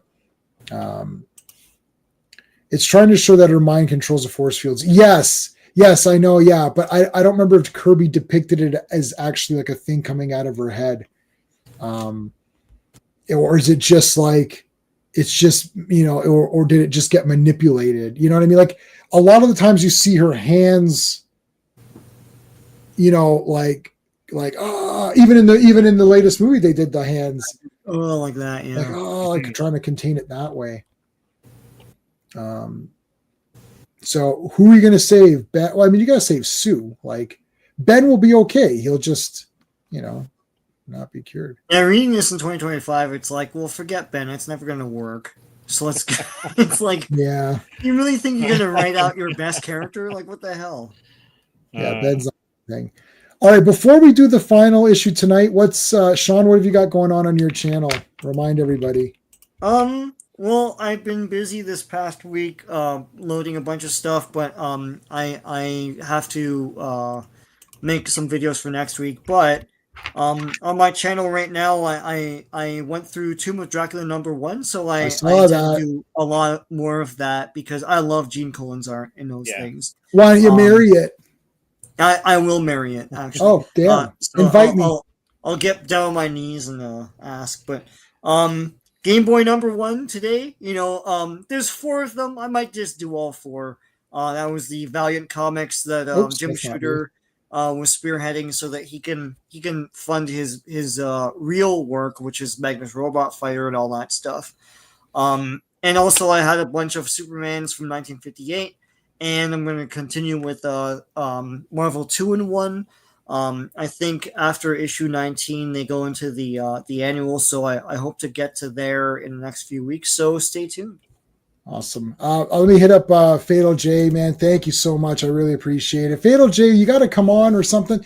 The Fatal J usually goes a little bit later in his streams. I have to stop all streaming by 10 p.m. Eastern time. Because I'm in a condo, which is super small. And my wife has to wake up early, like every morning. She has to wake up super early. So if she can't get to bed by 10, then she just can't go to sleep and it's a disaster. So that's why you'll see me popping in even for Steve. I'll pop in your streams. I'll pop in Fatal J streams and I can watch because I've got my earpiece and I just comment through my phone.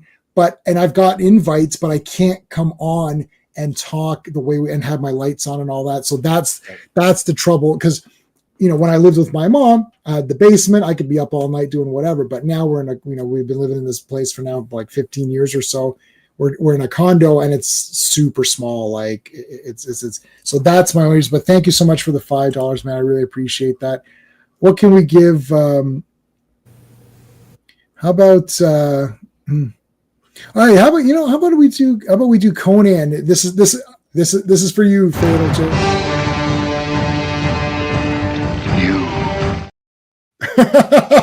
I like that. I like using some of the videos. And how about the standard thank you? The chat is now covering up some of the other parts, but there you go. Okay. So thank you, Fatal J, and let's go to so Steve's channel is Comics Asylum. So what have you got going on? We just posted maybe about a week ago an interview with Giselle Lagasse, and she does Sticky Dilly Buns and Menage a Trois, which is kind of like think Three's Company meets Archie. And that's awesome. Pretty awesome stuff. And awesome. And there, she just let it slip, revealed to us that she's going to be doing a live action version of it. Oh my god! Oh, wow. Yeah, great. That is awesome. Yeah, that is super cool. Awesome. Yeah. So the interview was from Montreal Comic Con, so it was great. And Giselle, had a chance to get to know her a little bit better, meeting her at a few cons. So it was a good chat that she had with Vaughn. And then we have our regular live stream with Mega J Retro, who is like a toy maven. And so we'll be hooking that back up again next week. We took a break this week just because of conflicts, and I was getting over an illness. So I'm back now. It's allergy season. So, oh my gosh, it's not always the best for me to start off September. All right. Yeah, there's so many J's. There's me, there's Fatal J, there's Mega J. It's like all the J's are taken. Like you can't, if anyone does a channel now, don't use J anymore. It's over. You've missed your opportunity if you're starting now as on YouTube. You've lost out. You have to use Q or something. Of course, make sure you subscribe to my co-hosts. The links are there. I'm going to be, as I said, I'm going to be back. Well, I think all three of us are back on Sunday for Imperious Rex. Monday, Sean and I are back with Classic Comics, talking Avengers. Every Monday is Avengers. Every Friday is Fantastic Four. Tuesday, I'm on Wrestling with Horror, talking about Ghost Town, one of my favorites. Wednesday, we're going to be talking about Red Sonja, the new Red Sonja movie, in comparison to the old Red Sonja movie. I also have the cartoon. Maybe I'll talk a little bit about this cartoon that came out. I don't know if anyone's done that one. And then 1 week from today, we're back for Fantastic Four. So there you go. Just watch Francis Ford Coppola's Dracula. I like that movie. Oh, something. We're not on the same page tonight with movies. I like that movie. I thought it was pretty neat. I love Conan. Yes, Conan's best, and Marvel Conan. Oh, yeah, for sure. That's all kick-ass stuff. John Buscema, yeah, for sure. Put John Buscema level Kirby. Yep. Oh, yeah, those are all three good. All three of those are good. Those are all three good choices. Yep. Yeah, Kirby's my favorite. I like John Byrne. I always like John Byrne. Buscema's awesome. Yeah, I mean, I don't know what else like that. You might maybe pick one more, and that's could almost have the Mount Rushmore right there. Jay should have a death battle to determine who's the true one. The Jay should have a death battle. Well, I'm gonna not show up to that. I'm a big fan of saying I'm going to show up, and then it's like, yeah, we're going to fight after school. Yeah. I said I'm going to be there. I guarantee you, I'm going to be there. I'm not showing up to that, you dumbass. You can stand out there like an idiot waiting for me. I'm going home. Yeah, a fight. You're gonna fight me? Give me a break. My fights don't do anything. I will literally attack you from behind. It's like, listen, in a fight, you got to do what you got to do to win. There's no facing off and mano y mano. And all. I like Ford Fairlane, where he's like, let's go mano y mano, and then the guy and then Freddy Krueger drops his gun, and then Ford just shoots him. He's like, why would you drop your gun? That was stupid. He just shot him. I was like, that was the best ending of any movie. It's like why am I gonna have this big fight at the end? So yeah, you don't want to fight me. I would just cheat. There's no honor when you lose, right? No. Red Sonja is good, but it's your opinion. Well, I like both Red Sonja movies.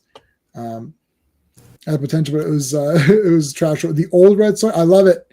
You guys are too young. You're all too young. You're all young people. That movie came out, and I was like, "This is awesome." It's like Ernie Reyes Jr. No, that's not Ernie. That's not Ernie Reyes Jr. That little kid was badass. Yeah. You had Virginia. You had all.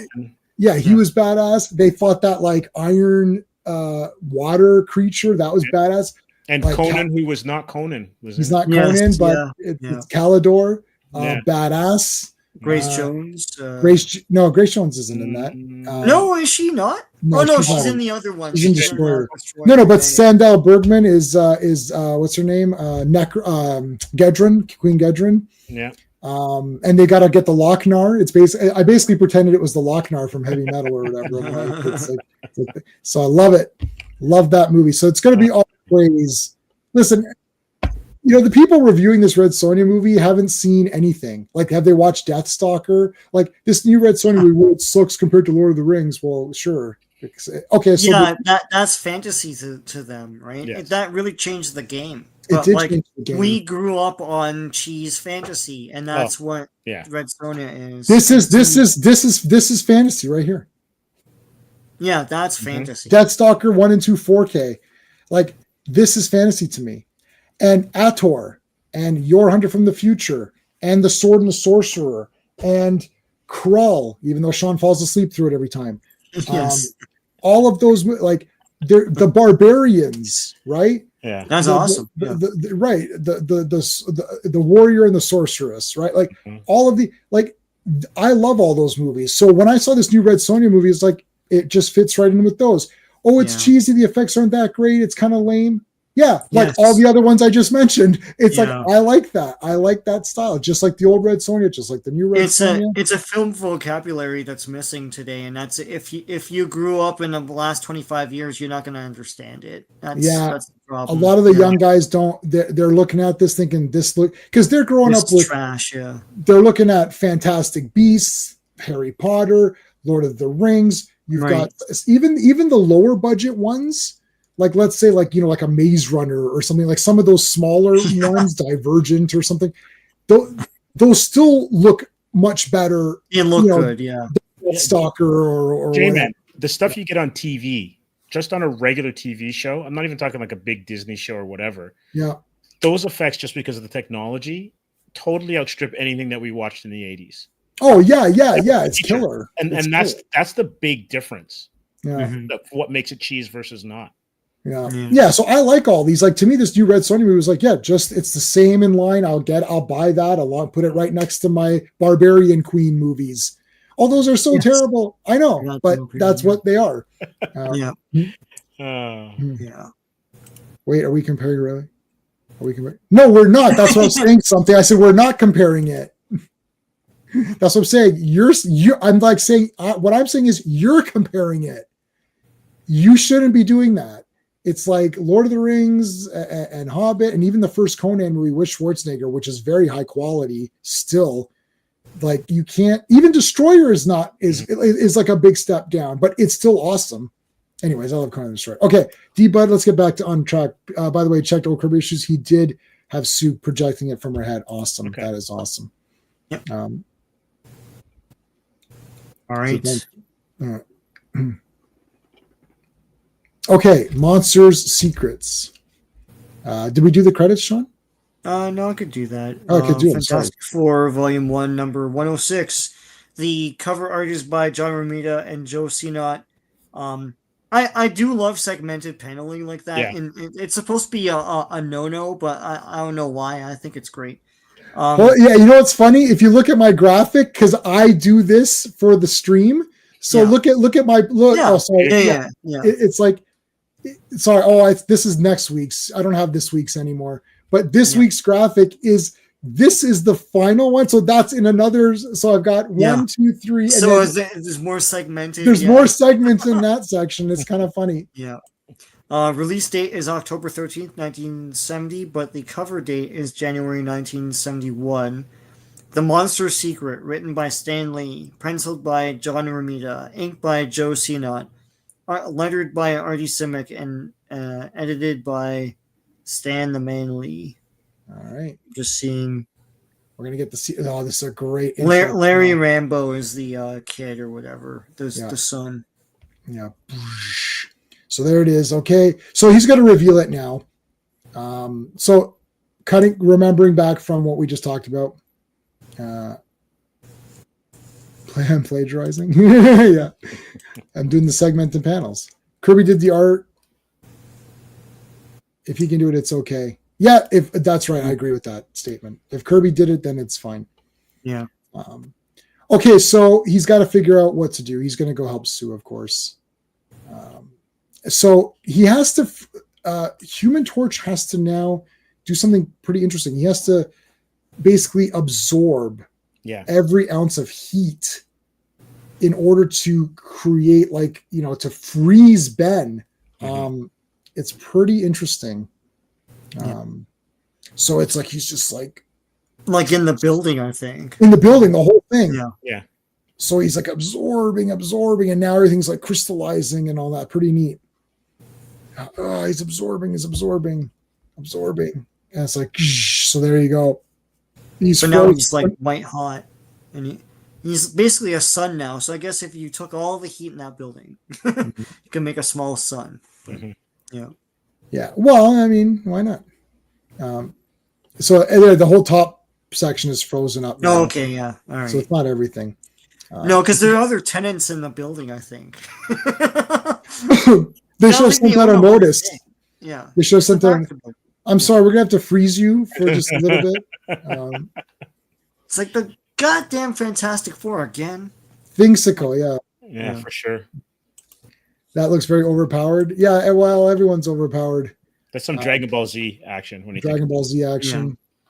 Yeah. What is he saying? Francis Crowe got pushed back on the negative comments. Candidates are great. I love it. I saw it when it came out, and I thought, oh, Dracula's got red armor. That's cool. And then it's like he was weird in it. It was just a weird movie. I thought it was neat. I got the double bump or whatever. He's got the two bumps or whatever. Yeah. Okay.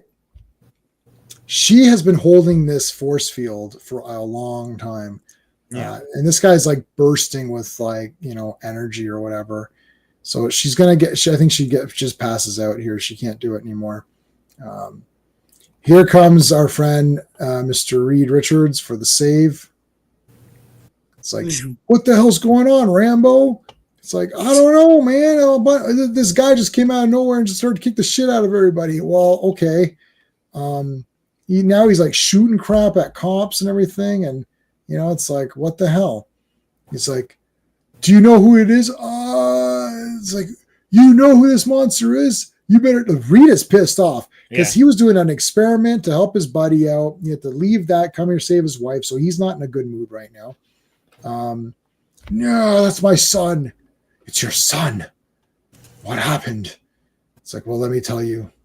It's like, okay, before I tell you this, let me have maybe change the panel so that we know that it's like, yeah. My son was pretty awesome. He was in this Kirby designed outfit, and then we accidentally energized the crap out of him. It's like, and so I created him. It's Larry. I made a mistake. I effed up, and it's like, well, get a hold of yourself. Listen, get a hold of yourself, okay? We got to figure this shit out. That's the Silas Stone "What Not to Do with Your Kid" school. Silas was Vic Stone's dad. Oh yeah, that's right. I like that. Yeah. I don't want to get into the Zack Snyder movie, but first of all, that guy's from Terminator 2, so he's automatically awesome. He's Mantis too, right? If I'm not mistaken. Oh yeah. Is it Carl Lumley? Was that the? I don't know his name. Okay, because I thought he was Mantis. You might be right, actually. You might be right. Yeah, it might not be that, but it doesn't matter. That guy's awesome. Yeah, that guy is awesome. I like, anyways, and I was like, I didn't like Cyborg.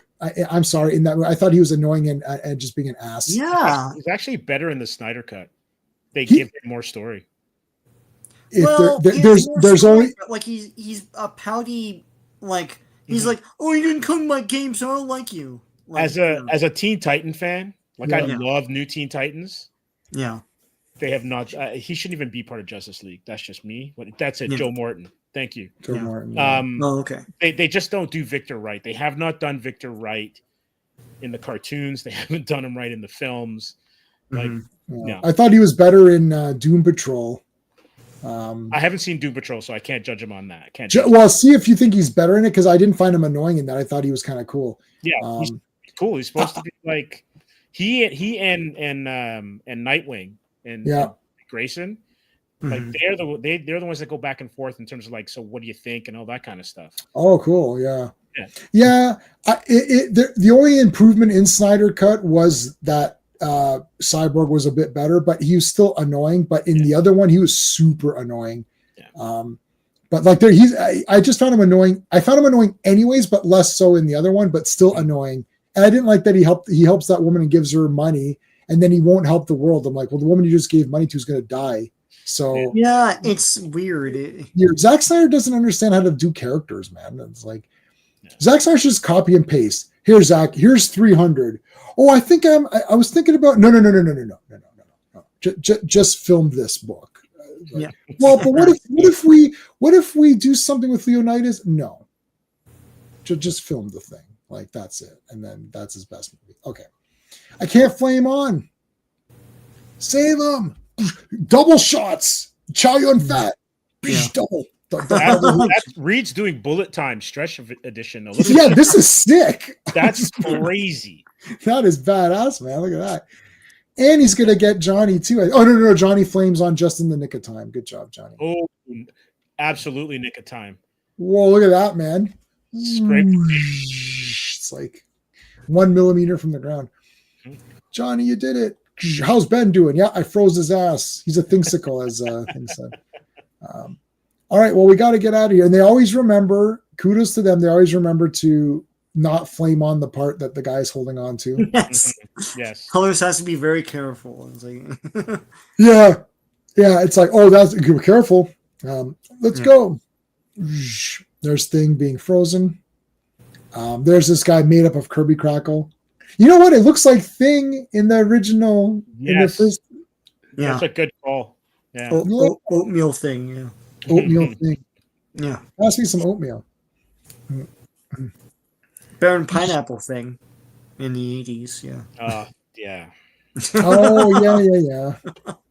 All right, so now Reed is going to try to like engulf the guy. Makes like a ball out of it. Remember the rubber band balls that you used to make as a kid? Yeah. Like, Yeah, it makes the big rubber band ball. What's happening? He's all like destroyed. Bring me this machine or whatever. Another Reed machine. yeah. Shoot. Neutralize it. I've got to do it. So this is the machine that Dr. Rambo had made, and Reed is able to figure out its use and reprogram it like within like 2 panels or whatever. Yeah. He's smart. Pretty awesome. And the guy acknowledges that. He says, wow, like he goes, you're doing it better than I could have done it. And so that's really cool. I like that they played that up. It's like he kind of is able to do it, and they shoot it at the guy, and then he turns back. Yeah. They need a Kirby Crackle extractor. Yeah. What pissed me off about this issue is how they don't explain anything about the failsafe. They just turn it on and shoot him. That's all. Yeah, I mean, this is how it goes. They turn it back into this awesome. He kept his awesome suit that he had though, so that was good. Mm-hmm. Are you okay, Larry? Dad, what happened? I was dressed up in this pretty cool Kirby design outfit, and then I turned into Kirby Crackle. It's like, yes, you did. That was my fault. It's like, well, thanks, Reed, for helping me out. I like this like after the action couple of pages, like or whatever, like it doesn't just end. You know, thank you. There's guys like here, looks like there's damage. Your guys are being taken to the hospital. Like, you know, there's a little bit of resolution, right? Yeah. They go back. Thing is frozen. What is gonna happen? Well, but you know what's really cool though, and I think it might have been just a case of just how Stan and his artists kind of went with stuff is that they made mistakes. The heroes made mistakes without going against what their true characterizations were. Right. They made mistakes in the heat of battle. They didn't make dumbass decisions that totally go against everything that they were like written to be. And I kind of like that. Yeah, I don't mind.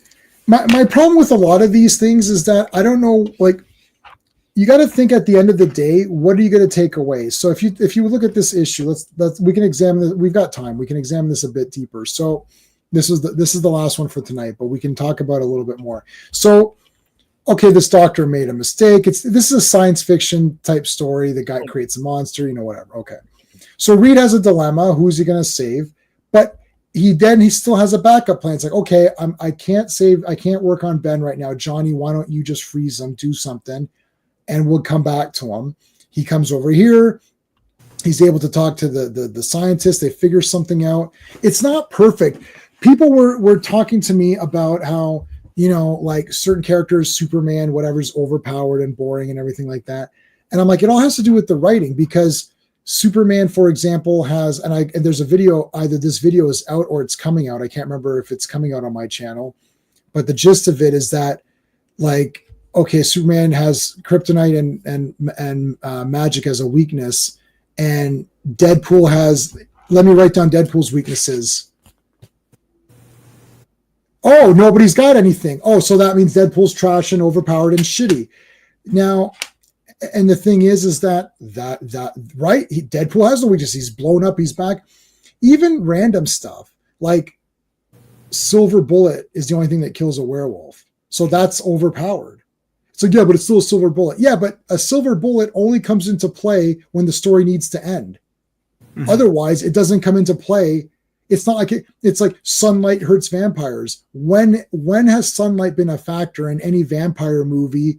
Unless it's the end and they trap the guy or something. Like, it doesn't matter. Superman gets beat up throughout many issues, but he doesn't do stupid things.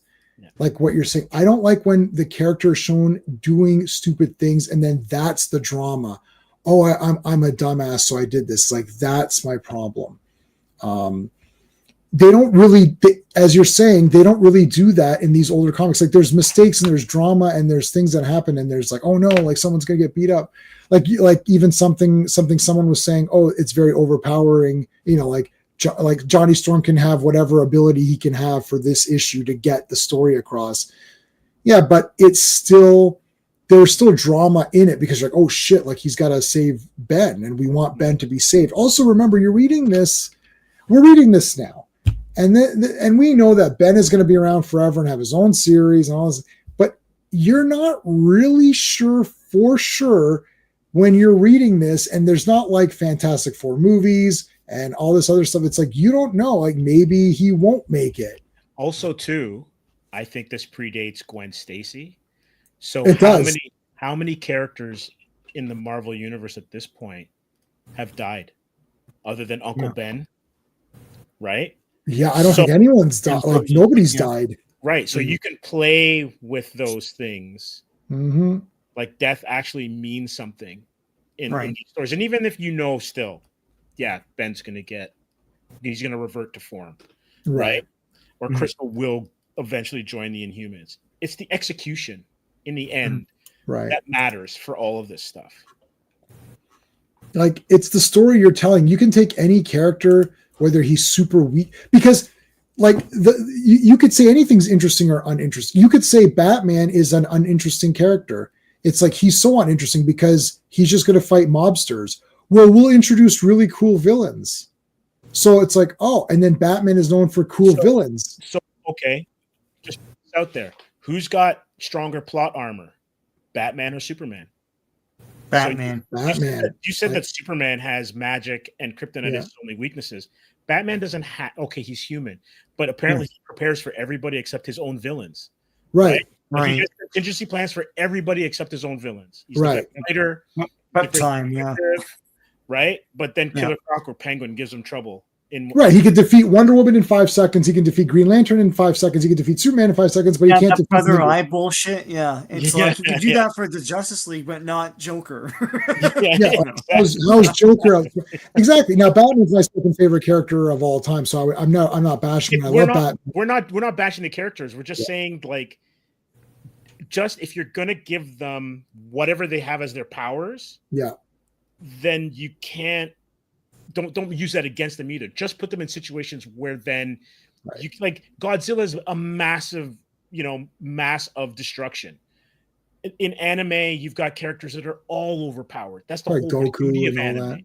Oh yeah, everybody is absolutely omega level with their power scale, but it's the stories. That's what gets them into trouble and out of trouble, and how it happens. That actually is what drives you to want to watch these things or read these things. Yeah. The point of Superman is that you never knew what the next comic was going to be. See, because anything can happen. Whereas Batman, if you're not talking about having cool villains, the next story was just going to be what? I'm fighting more gangsters, like, or thugs or whatever. It's like, then they started making these villains. It's like, ooh, who's the next villain going to be? As soon as you get into the villain of the month, that's where all the comics go way up. The thing with Marvel is that Marvel started in a time where they knew this is the right way to go. So right from the very beginning, everybody's got a cool villain, and Spider-Man just had the coolest, and he's the best. Spider-Man's the best design character, and he has the coolest villains. So he's Sean and I talked about this. People say, who's got the best villains? It's Spider-Man, because he has villains that were made to sell comic books. They look cool. They have a gimmick, and there's always a fight. Batman, like, look, Two-Face is awesome, and I love, like Scarecrow's cool, and Joker and Penguin and Riddler, and they're all cool.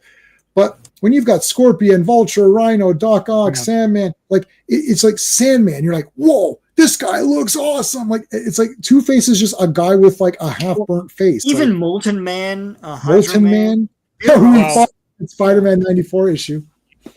You guys have made great points, because I think when you look at Batman's villains, they're all one note. Right. Like other than Killer Croc and maybe a couple other, Ra's al Ghul uses a little bit of mysticism stuff. Yeah. They're all kind of one note because they all end up in Arkham. But Spider-Man has scientists, freaks of nature, mystic people, tech people. Variety. Yeah. Right? There's so much variety But his- Batman's all psychos. It's like Yeah. that. It's like, okay, well, he's just a psycho guy that just marks off villains on kills on his skin or whatever. Yeah. But yeah, Yeah. And I don't know which comment it was.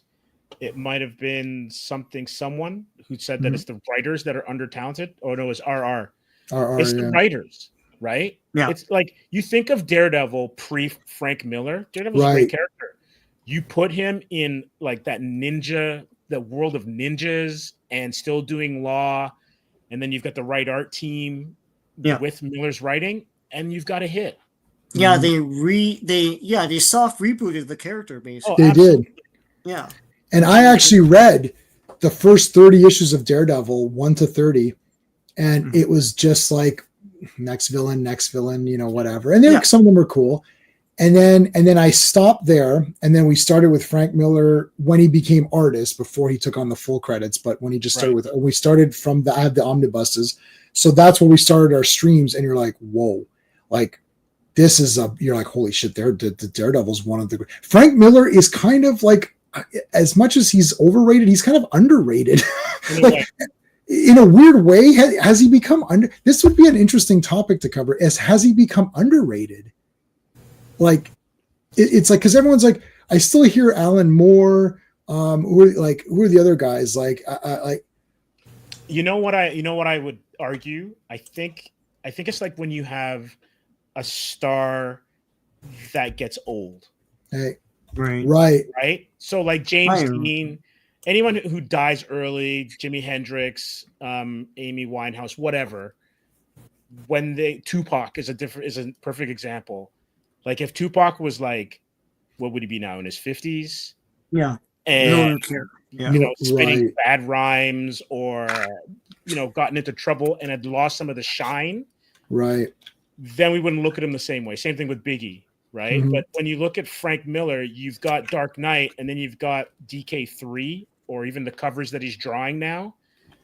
Alan Moore doesn't have that kind of creative anchor that drags him down from his heights. Yeah. And I love those covers. And I really like Dark Knight Return or Dark Knight Strikes Again. I've read it about 7 or 8 times. RR does not like that. Does not like Dark Knight, but that's okay. Or Dark Knight Strikes Again, we forgive him. So something was saying, hard disagree. They all had characters. I don't know what we were talking about at the time. Maybe the Batman villains.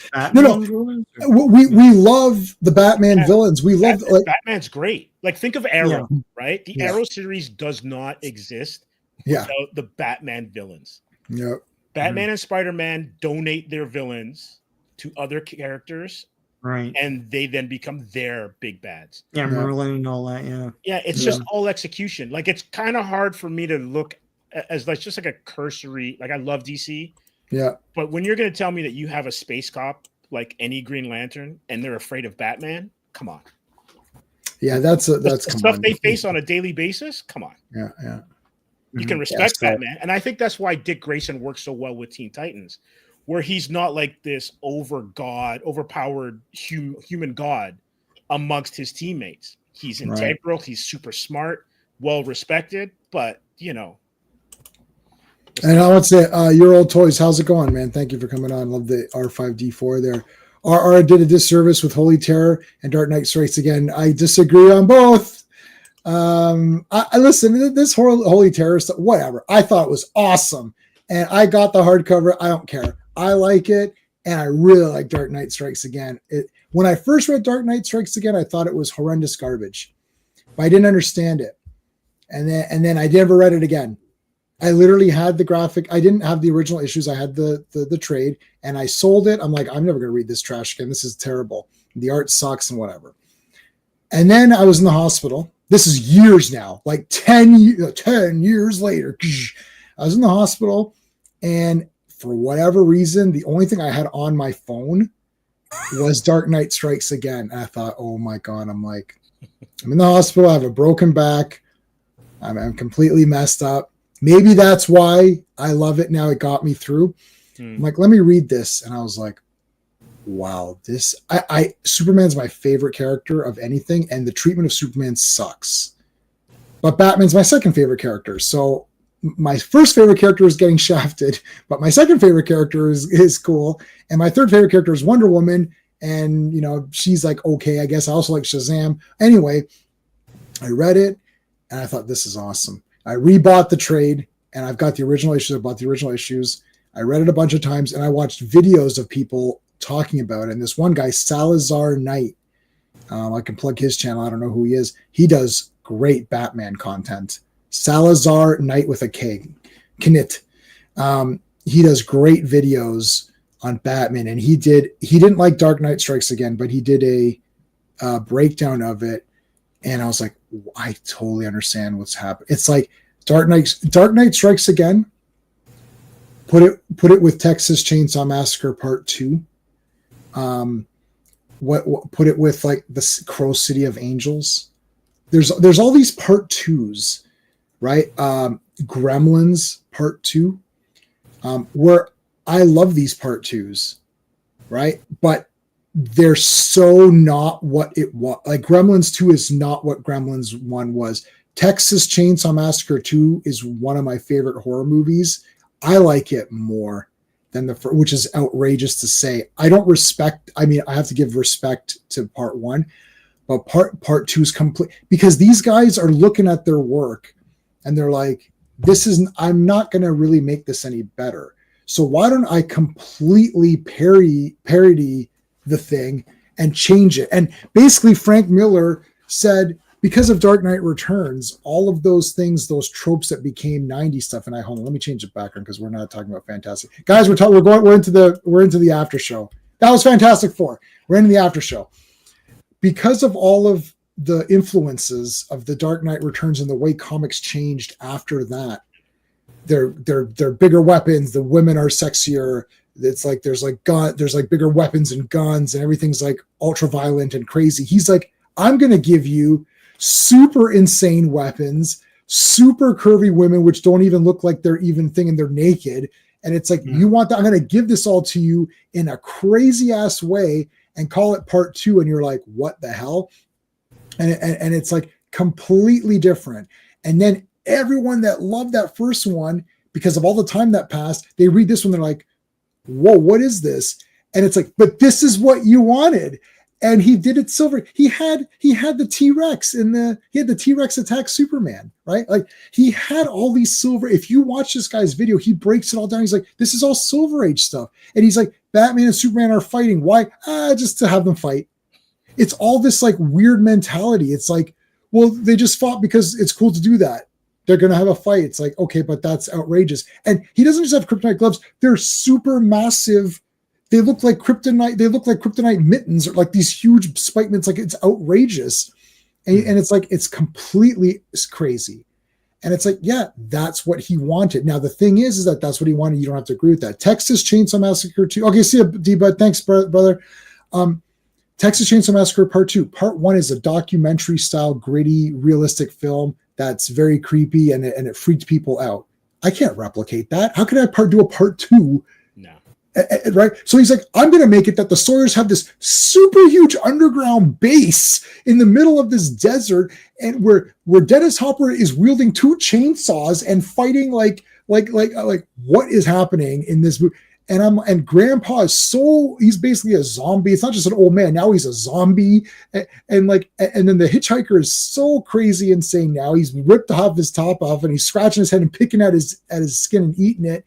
And you're like, what the hell's happening? And the chainsaw is so long that it's absolutely ridiculous. Like, it's unwieldable. No human can use that saw as a proper weapon, because he's like saying, look, this is insane, crazy, bonkers shit. The first one is a documentary style, very scary, creepy. People thought some of it was real or it's based on Ed Gein and all. And it's like, and the second one is like this cartoon horror movie, which is ultra violent and ultra gory and super funny. And I love it. And same with Gremlins 2. It's completely weird. So Terminator 2 is better than 1. I don't necessarily agree with that statement. I think both Terminators are equally good. However, they're not different. My example is Part 1 and 2 are like, huh? Like you watch Gremlins 2, you're like, what the shit was that? right? Like it has nothing to do with Gremlins 1. Like that, but Gremlins 2 is, and everyone hated Gremlins 2, and everyone hated Texas Chainsaw Massacre Part 2, and everyone hates Dark Knight Strikes Again, and everyone, what other Part 2s, what other ones did I mention? There's a lot of Part 2s that people don't like. You're like, what the shit is this? This has nothing to do with the first movie. Yeah, I'm trying to think, even like just thinking of like Dark Knight, if the latest Watchmen would fall under that category, because yes, it's the same thing, but with the series, with Dr. Manhattan being completely different, and then the whole. I didn't watch it. I have it, but I never watched it. That's you're talking about the TV series or before Watchmen? No, the HBO series. The HBO series. Yeah. I did not watch. I love Watchmen, so I was like, I don't know if I want to try this. I bought it anyways. Yeah, no, I have it. I watched it. It's got some jankiness to it, and the ending is really stupid. But yeah, I did not like the ending, but it's not the movie, right? Like it's so different from the movie. Yeah. So I wonder if that falls into the same category. And I also think too, I guess we tend to forget that these things are. We saw it today with FF. They're created in a certain time, and they're influenced by the time that they're created. So. Richard Nixon and the government and the way that FF would be dealing with the government would be different than maybe how you'd be dealing with the government if it was an 80s or a 90s version, because you don't trust the government as much, right? Like we hadn't, the Kennedys had been killed, MLK had been killed, but we hadn't gone into like everything in the government's a conspiracy, right? When you think of like American movies, 70s, 80s, like the government's never on the level. There's always something. Right. Yeah. Right. So Miller's follow-up to Dark Knight is basically because he wasn't a 90s guy.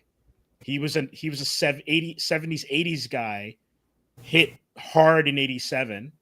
And then it's almost like his kind of storytelling had fallen out of favor. Kind of like Kirby maybe had fallen out of favor in the mid 70s, right? Late 70s. And that's just the reaction. So that you want guns? You want Liefeld size guns? I'm going to give you Liefeld size guns. You want big mittens and big thing? And so he gave it to you. And like, look at this. That's not what I want. It's like, oh, you want all these weird angles that like these women. It's like this, it's like none of the. And Flash kind of says it here. He's like, you changed the outfit to black, and it's like, and she's like, yeah, we gave you a modern look. He's like, oh, you replaced a classic look. That was, and he makes fun of that. He's like, that was a classic, and you changed my costume. And that's the whole thing. And then like, I mean, everything in this movie, everything in this comic is completely bonkers. But now nobody like wants to acknowledge it or talk. Like now they're just like, oh, it's just, everyone thinks of it as just being trash.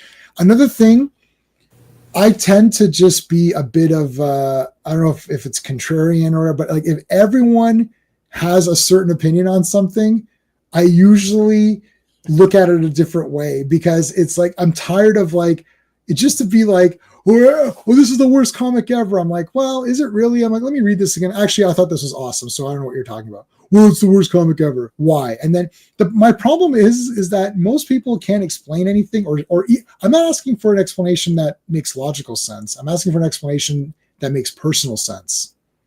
Like I told you, I love Christopher. So I was on Steve's channel not that long ago. Very briefly, we're talking about movies that people don't like, that generally are not liked, but you like them. Superman 3, Superman 4. Well, why do you like those shitty movies? Well, Christopher Reeve is Superman in my eyes, and I like to see the character in live action, flying around doing stuff, and I think he performed well. Do you agree that he performed well? Yes. Do you agree that he's the best Superman? Yes. That's why I like those three movies. You can't argue me out of it. Yeah, but there's like silly stuff in it. Yeah, I know. I saw the movie. I've seen Superman 3 4,000 times. I know there's silly stuff in it, so I don't care. That's what I'm saying. I don't care if there's silly stuff, because A, I don't think it's that silly, but B, I like Christopher Reeve, I like seeing him. That's it. I'm just giving you my explanation, not a logical reason as to why I should convince you to like it. We had a discussion. Hellraiser 3 comes up. It's like, oh, it's crazy. Pinhead's walking around in the city and controlling chains. Like, where are they coming from? Like, where is this? Like, yeah, but I don't care. It's Pinhead walking around destroying people. This is awesome. It's like, it doesn't make any sense. It's not Clive Barker's vision. It doesn't make any sense. I agree with you. It's not Clive Barker's vision. It's certainly not his vision. I agree with you. I like the movie. Oh, but you shouldn't like it. I can do whatever I want. I just told you. I like watching Pinhead walk around destroying people. That's it. I like Halloween Kills. Like, people hate that movie. Oh, that was really stupid. Why? Well, it's just Michael Myers running around killing people. I'm like, that's what I wanted, and I got it. That's one of that trilogy, yeah. The third one is terrible because Michael Myers isn't in it. He's barely in it, yeah. So I'm watching like, and there's people saying it's like Christine. They did the blue credits. I caught that. I caught that in the theater. I'm a John Carpenter guy. I sat there. I was like, why are the credits blue? That's real. I'm like, oh shit! It looks like Christine credits with the glow. I'm like, oh my god! And it is Christine. Michael Myers is the car possessing that other guy. I'm like, isn't that clever? I don't care. And people can explain, but you see, it's very clever the way they did it. I'm like, I agree. It is very clever. Oh, so now you like it? No, I don't like it. I don't care if it's clever or not. It's like, I don't know. I like any meat. I pretty much will eat anything. But let's say I didn't like steak. And someone's like, but this steak is cooked perfectly. Okay, but I don't like steak. Like my cousin doesn't like duck. He hates duck. It's like, but it's perfectly cooked. I don't want it. I don't care about but Chef Ramsay cooked it. We went to Chef Ramsay's restaurant and had duck. It's like, he doesn't like it. Yeah. It doesn't matter. Whatever the logical reasons you give, we're still human. I'm telling you, I agree with your logical points, but I don't care. I love the movie, so that's it. And it's okay. We're all allowed to have guilty pleasures. Yeah. And Sean was galing us with his lovely rendition of Rebecca Black's Friday. And to be honest with you, it's a song that, like, it's terrible, but I love it. Yeah. It's hilarious. It's hilarious, right? It's hilarious. Yeah. And it's okay. Yeah. Deny Superman 1 has an awful ending? No, it doesn't. It has an awesome ending. He travels back through time. The entire movie, I'll explain it. Do you want me to explain it? Here. Yeah. The entire movie, this is how real movies work. Yeah. Well, Sean, if you want to explain, I can explain, or you can explain it. No, you're gonna say the same thing I'm gonna say, right? Do you want to? Okay, so go ahead. The movie is basically Superman is deciding between the directions of his two fathers. So the Jor-El is like, listen, don't change the course of history with your powers. And it's like, help out here and there, but like, let them figure out their own shit. And if something happens, it's like, just let it be, because you can't constantly be relied on by humanity to like change their own destiny. Yeah. They overuse their resources, like, right? You're put here for a reason. It's like, it's not to score touchdowns, right? Go back, Sean. Go back to Jonathan Kent's thing, because I cut you off a little bit. Go back. Oh yeah, no. His Jonathan Kent, like his father on Earth, says, "You're put here for a reason. It's not to score touchdowns, right? It's like, you have all these abilities. You're obviously here to do something to help out, So in the end, Lois Lane dies. Rather than go evil like Injustice, Superman's like, well, listen, and then he flies into the sky and sees Jor-El and Jonathan Kent, and they both tell him what they've been telling him through the movie, and he makes a decision. He's going to change the course of human history by going back in time and then saving Lois Lane. And J-Man and Sean, would you not agree that that's when he finally comes in touch with his humanity? Yes. That's when he becomes human, or an Earthling, is when he takes Jonathan's, because he respects both pieces of advice, but he takes Jonathan's advice and does what he does. Yeah. Right. It's the whole thing is laid out. It's like he's a good person by adults. Yeah. That's well said, Sean. Well said. He's saying they undo the most tragic moment, but Lois Lane's not going to die, man. It's a superhero thing. The problem, I'm not sure if you read Superman. Watch my video on Superman traveling back through time. Does it all Superman travels through time and does this about 4,000 times. He literally travels through time. I actually have physical evidence of this. He travels through time 300 times. At minimum. You know how I know this? Because I did 300 appearances of the Legion of Superheroes where Superboy travels through time to meet them. So I have 300 streams. Well, not 300 streams. I did 4. So 300 divided by 4. I have 100 something. I have 100 streams that literally show you him traveling through time. That's Superboy. Never mind how many times Superman did it. And Flash, It's like Flash's best story is based on doing Flash's story is traveling through time and trying to save his mom and dad, or save his mom or whatever. Paradox. It's all about that. It's the same yeah thing. Right. The thing is like that movie gives you an idea of what Superman is about and why he is the way he is.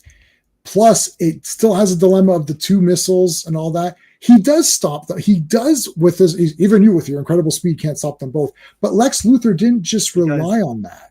Mm-hmm. He also had the kryptonite. Yes. He didn't just rely on, you're not going to be able to save both. He's like, he put the kryptonite on him anyways. And Superman saved himself because he always tells the truth, and Miss Tessmacher knew that. And Luthor in his arrogance didn't care. He's like, I'm just sending it to New Jersey. I don't know. It's like, but my mom lives there. It's like, whatever. Yeah. He could have tried to change the trajectory of it or something. He doesn't care. So and then she comes in, he's like, I'll save your mom first if you let me go. She's like, he's like, Miss Tessmacher, you have to let me go. And she does, because Superman's kindness and his just like humanity there too, whatever, saves him. He saves himself.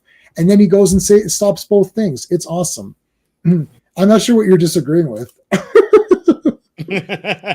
I'm not sure what you're disagreeing. Like you're disagreeing that the disagreement is you saying you don't like that. This is the point I was just making. You can't deny what's happening in the movie. I'm telling you what's happening in the movie. Your reaction to that is like, that's fine for this movie, but I don't like it anyways. My reaction when people point out inaccuracies in movies that I like is that I understand what you're saying, but it doesn't matter. I still like it.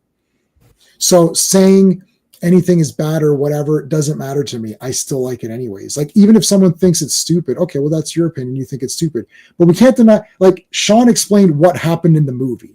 That's what the message they're telling you. They're telling you that Superman is going with Jonathan Kent in the sense that he has a better purpose to being here. And it's not just going to be, I'm going to be and do a couple of things here and there and show people the way. I'm going to actively partake in humanity. As Steve said, I'm going to become human and live with you and do stuff. That's why in part 2, he starts to think like, what about, I want to be a human. I want to, and he can't do anything with Lois if he's Superman, right? Like that's the giving up the powers, which, I don't really like that he gives up his powers, but he gets them back fast. It's like Spider-Man 2, he lost the powers and he got them back. If you get him back in the same movie and it's within like, 20 minutes of screen time, then I'm not too worried about it.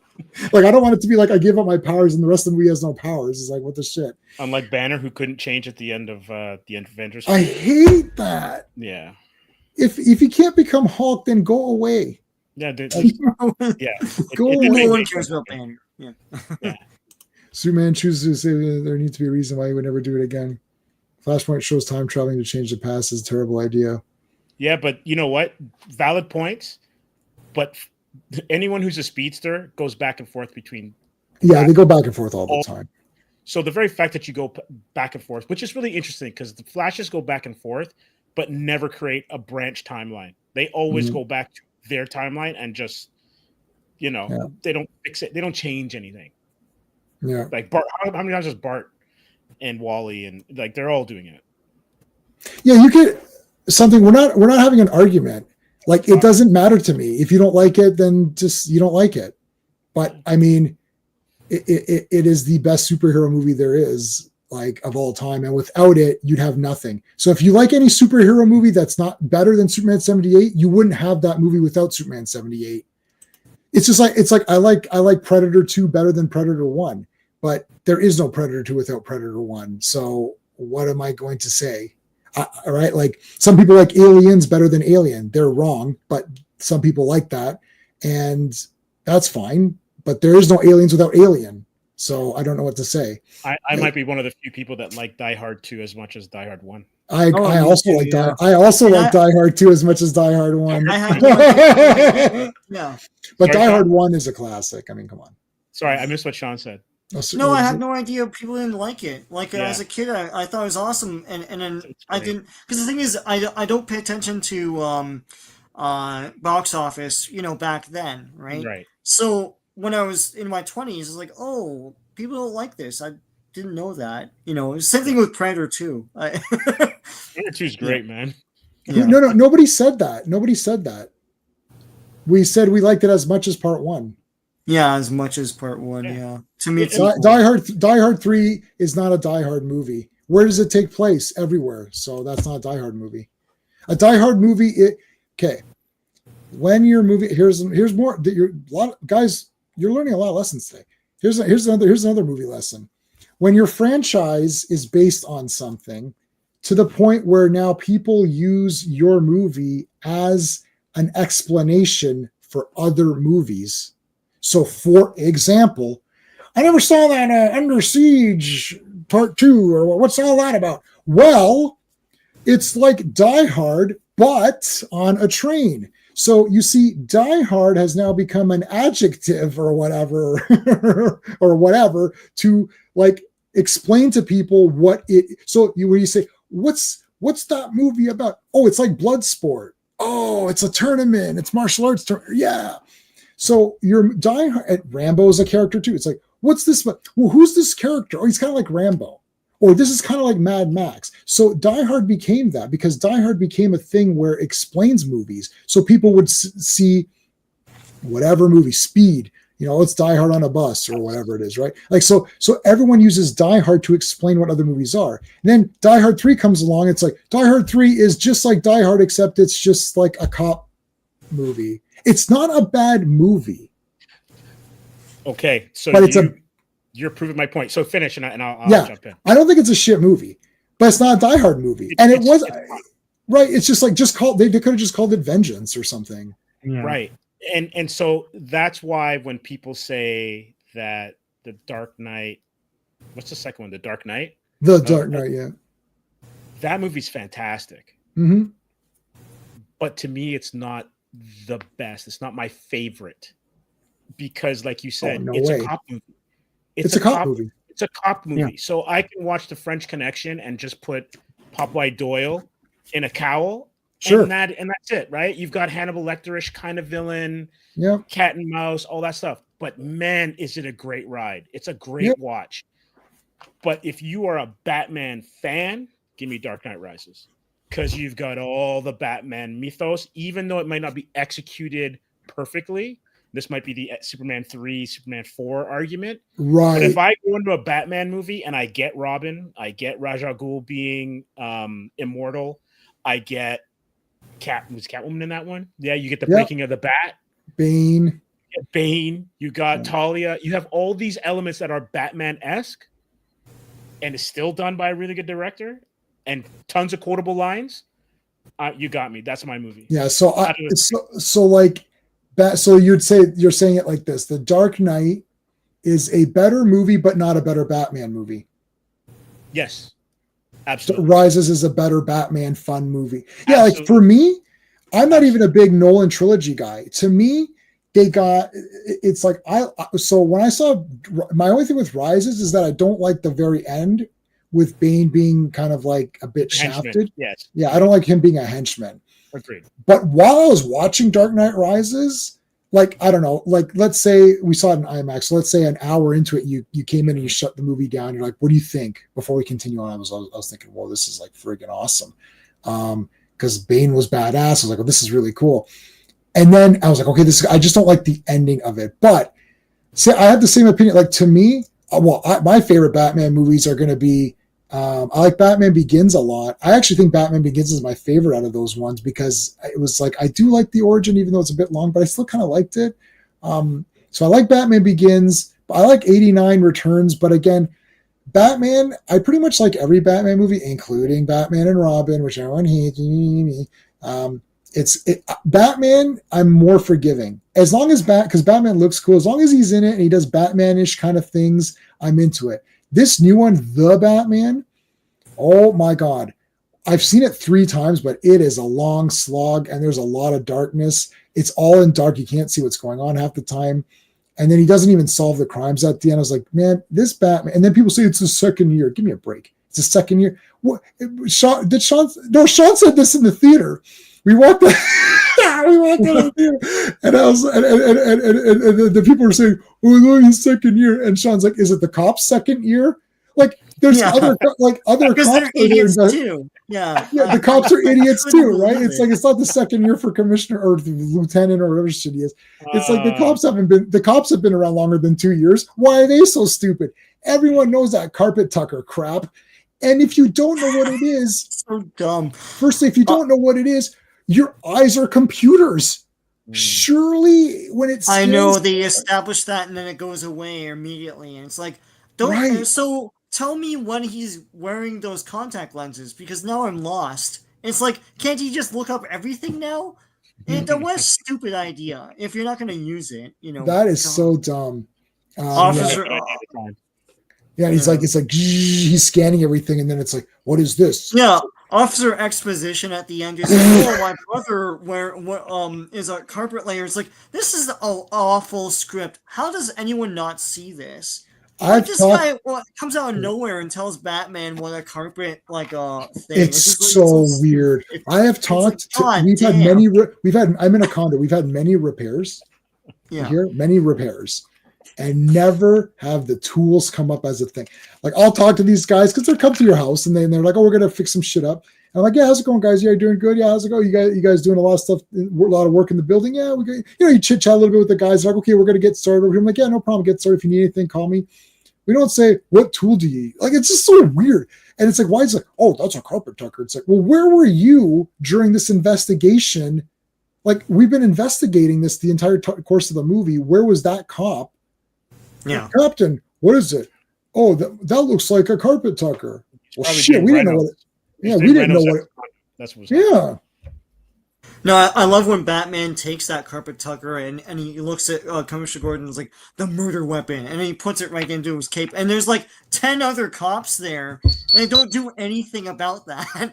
It's so stupid.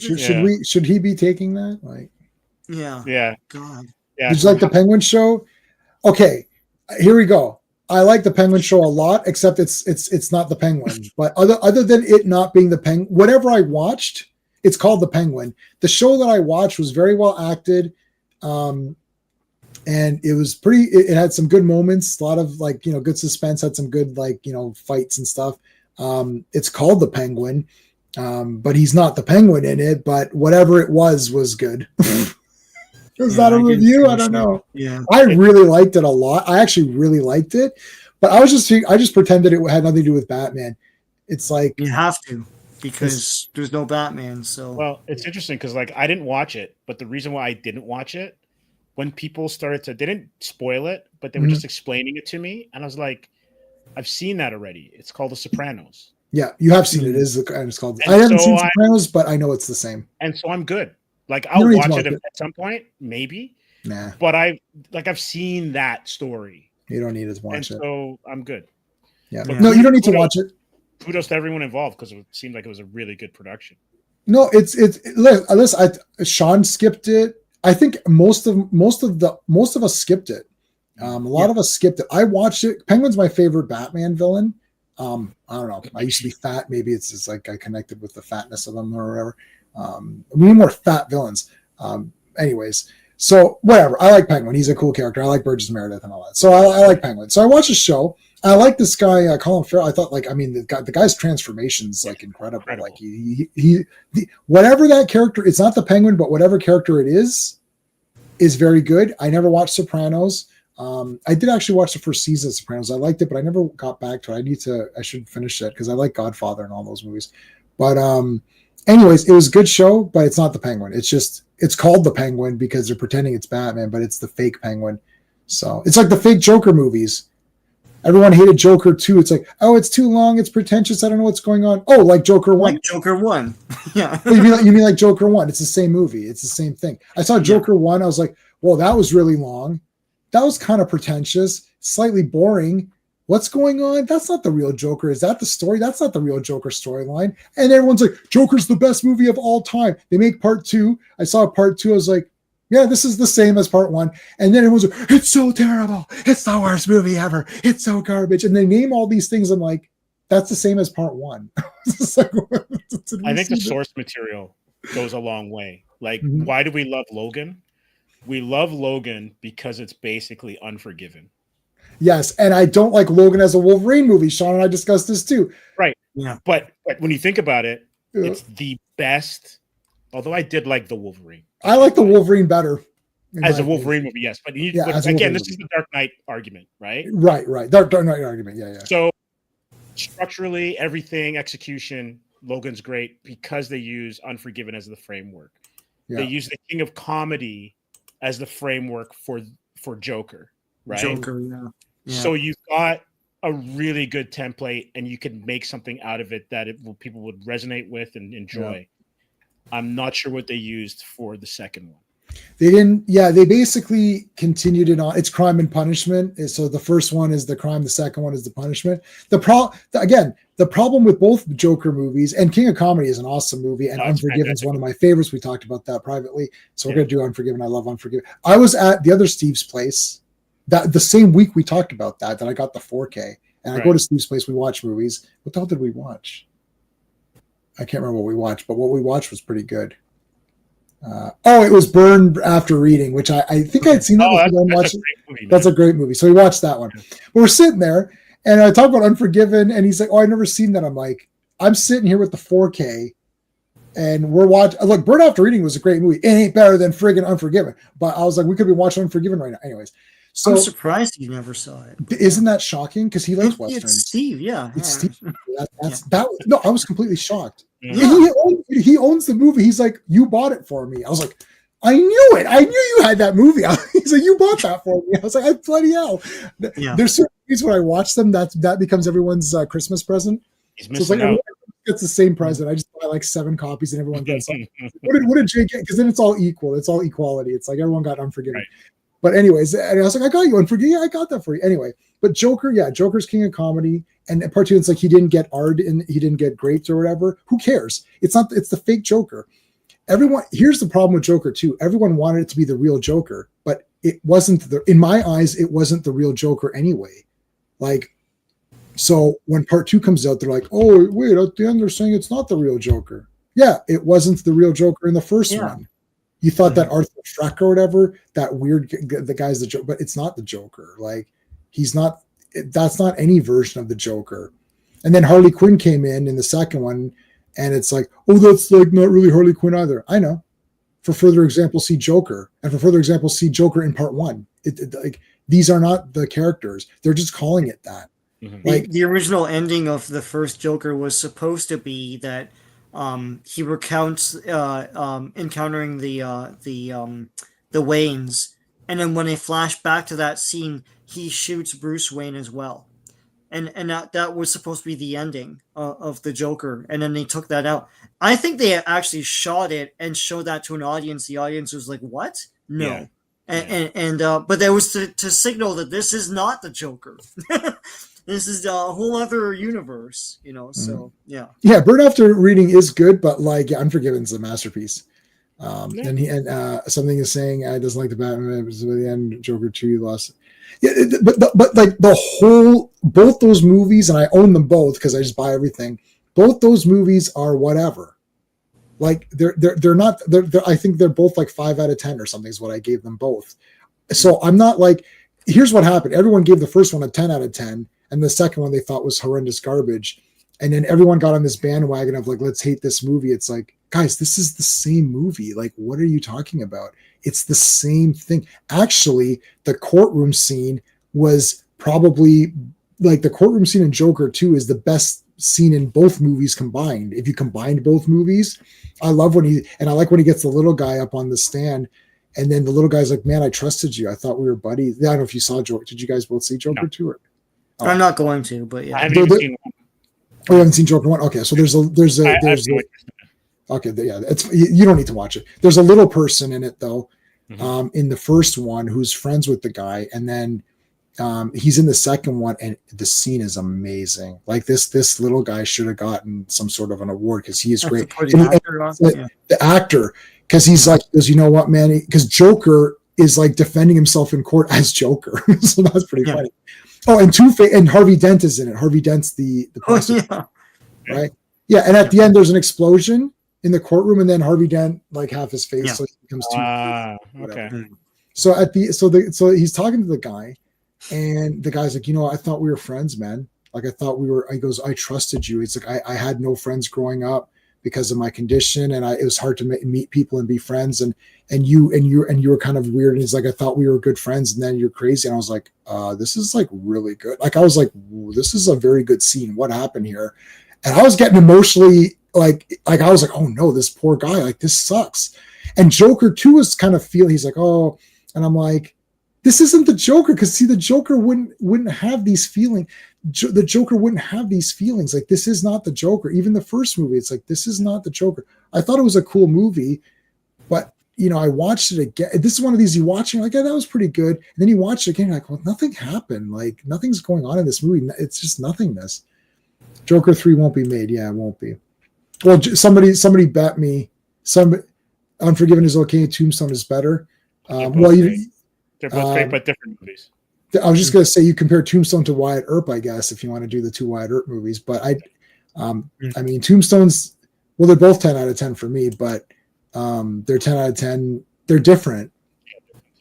Like, Unforgiven is literally trying to not be.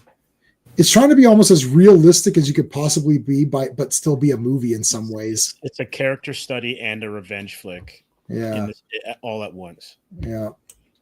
And Clint Eastwood's the best in that, but like everyone's awesome in that. Because Clint Eastwood in that movie is playing against the man with no name. Yeah, his entire filmography of the man with no name is playing against that type. So you're going into that. It almost be like watching The Rock. And Sean Connery shows up, and you're like, right. That's James Bond, man. But no, it's not James Bond.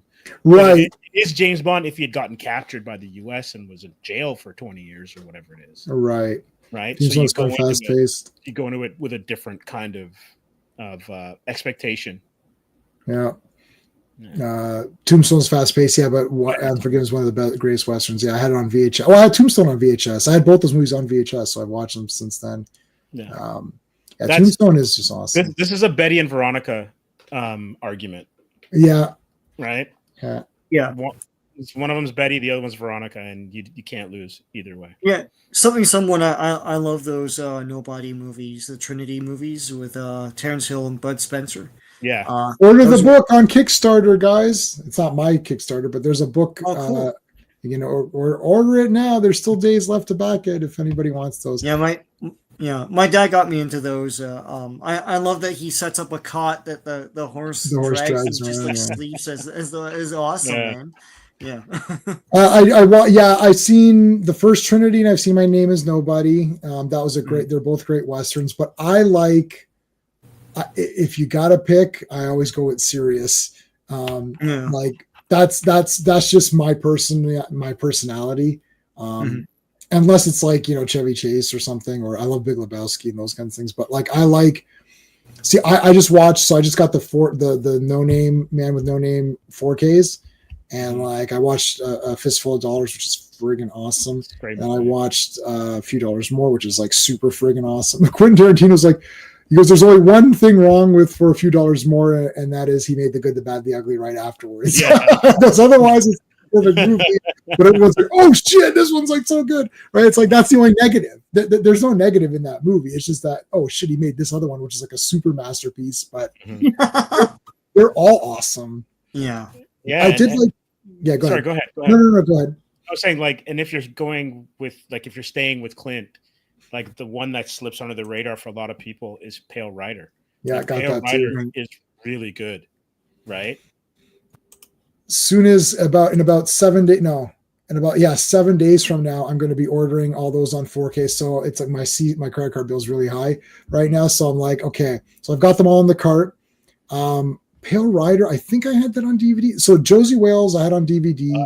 Oh no, Pale Rider, I did. High Plains Drifter. So I had a lot of these on DVD, and I didn't get any Blu-rays. I thought, you know what, like I can't just. I own almost 4,000 movies. I can't rebuy everything. Right. So I did get the Man with No Name trilogy on Blu-ray, but then now I got the 4Ks. But then I was like, you know what? I think it's time to 4K the rest of these and just pull the trigger and get these 4K. So I've got them all in the cart ready to. I don't own any of the comedy ones. I never watched them. So Steve showed me Trinity, the first one. And he showed me My Name Is Nobody, and that one for sure I'm getting. Yeah. The Trinity ones I borrowed from the library, so I have copies of them, good quality copies from the library that I was able to get. They're also on Tubi. Yeah. And I There's watched a lot on Tubi. There's a lot on Tubi. Was in. They're all, so I watched Awesome. one. What was it, Pistolero something? I don't know. Yeah, I saw one late at night. I was working, and it was a Lee Van Cleef one. I can't remember what it was called. Oh, Lee Van Cleef is the he's just a hard ass, man. man, like, nobody beats that guy. Back to comics, of course, Josie Wales, what's his name? Sorry, Eastwood modeled his role after Jonah Hex. He said it in an interview too. Oh my god, pretty weird. Yeah, he's got, and the covers are just like, their covers, all of those painted kind of. Those are great. They're so good. And he did that in Once Upon a Time in Hollywood. I've seen Once Upon a Time in Hollywood. I've watched it once a week since it's come out. I think for sure once a month. Are they actually what making are a the remake? titles? They're going to do a part two. A sequel. Sorry, that's what I heard with Cliff Booth. Cliff Booth is one of the greatest cinematic characters of all time. I absolutely love it. It's like, does George Spahn still own this ranch? Yeah, George still owns it. Does he still live here? Yeah, he still lives here. Does he still live right there? Yeah. It's like, would there be a problem? Would it be a problem going to say hello to an old friend? It's like, you can't. Why can't I? It's just like the weight. I was like, why can't I? It's like, well, because George is sleeping. Yeah, it's his nap time. It's like, well, I'm just gonna have a go look see for myself. and then Dakota Fanning comes up and she won't let him in. He's like, well, with my own two eyes, I'm gonna go in and get a good look at George and this. And he flicks that screen, he flicks that screen. He's like, and this is not gonna stop me. And the whole point, people got pissed. I love Bruce Lee. He's one of the, like, he's a hero. But that Bruce Lee part was great because it showed that Cliff Booth could stand against Bruce Lee and still kind of, so you knew he was going to destroy those ass wipes at the end. Bruce Lee was great in that too, man.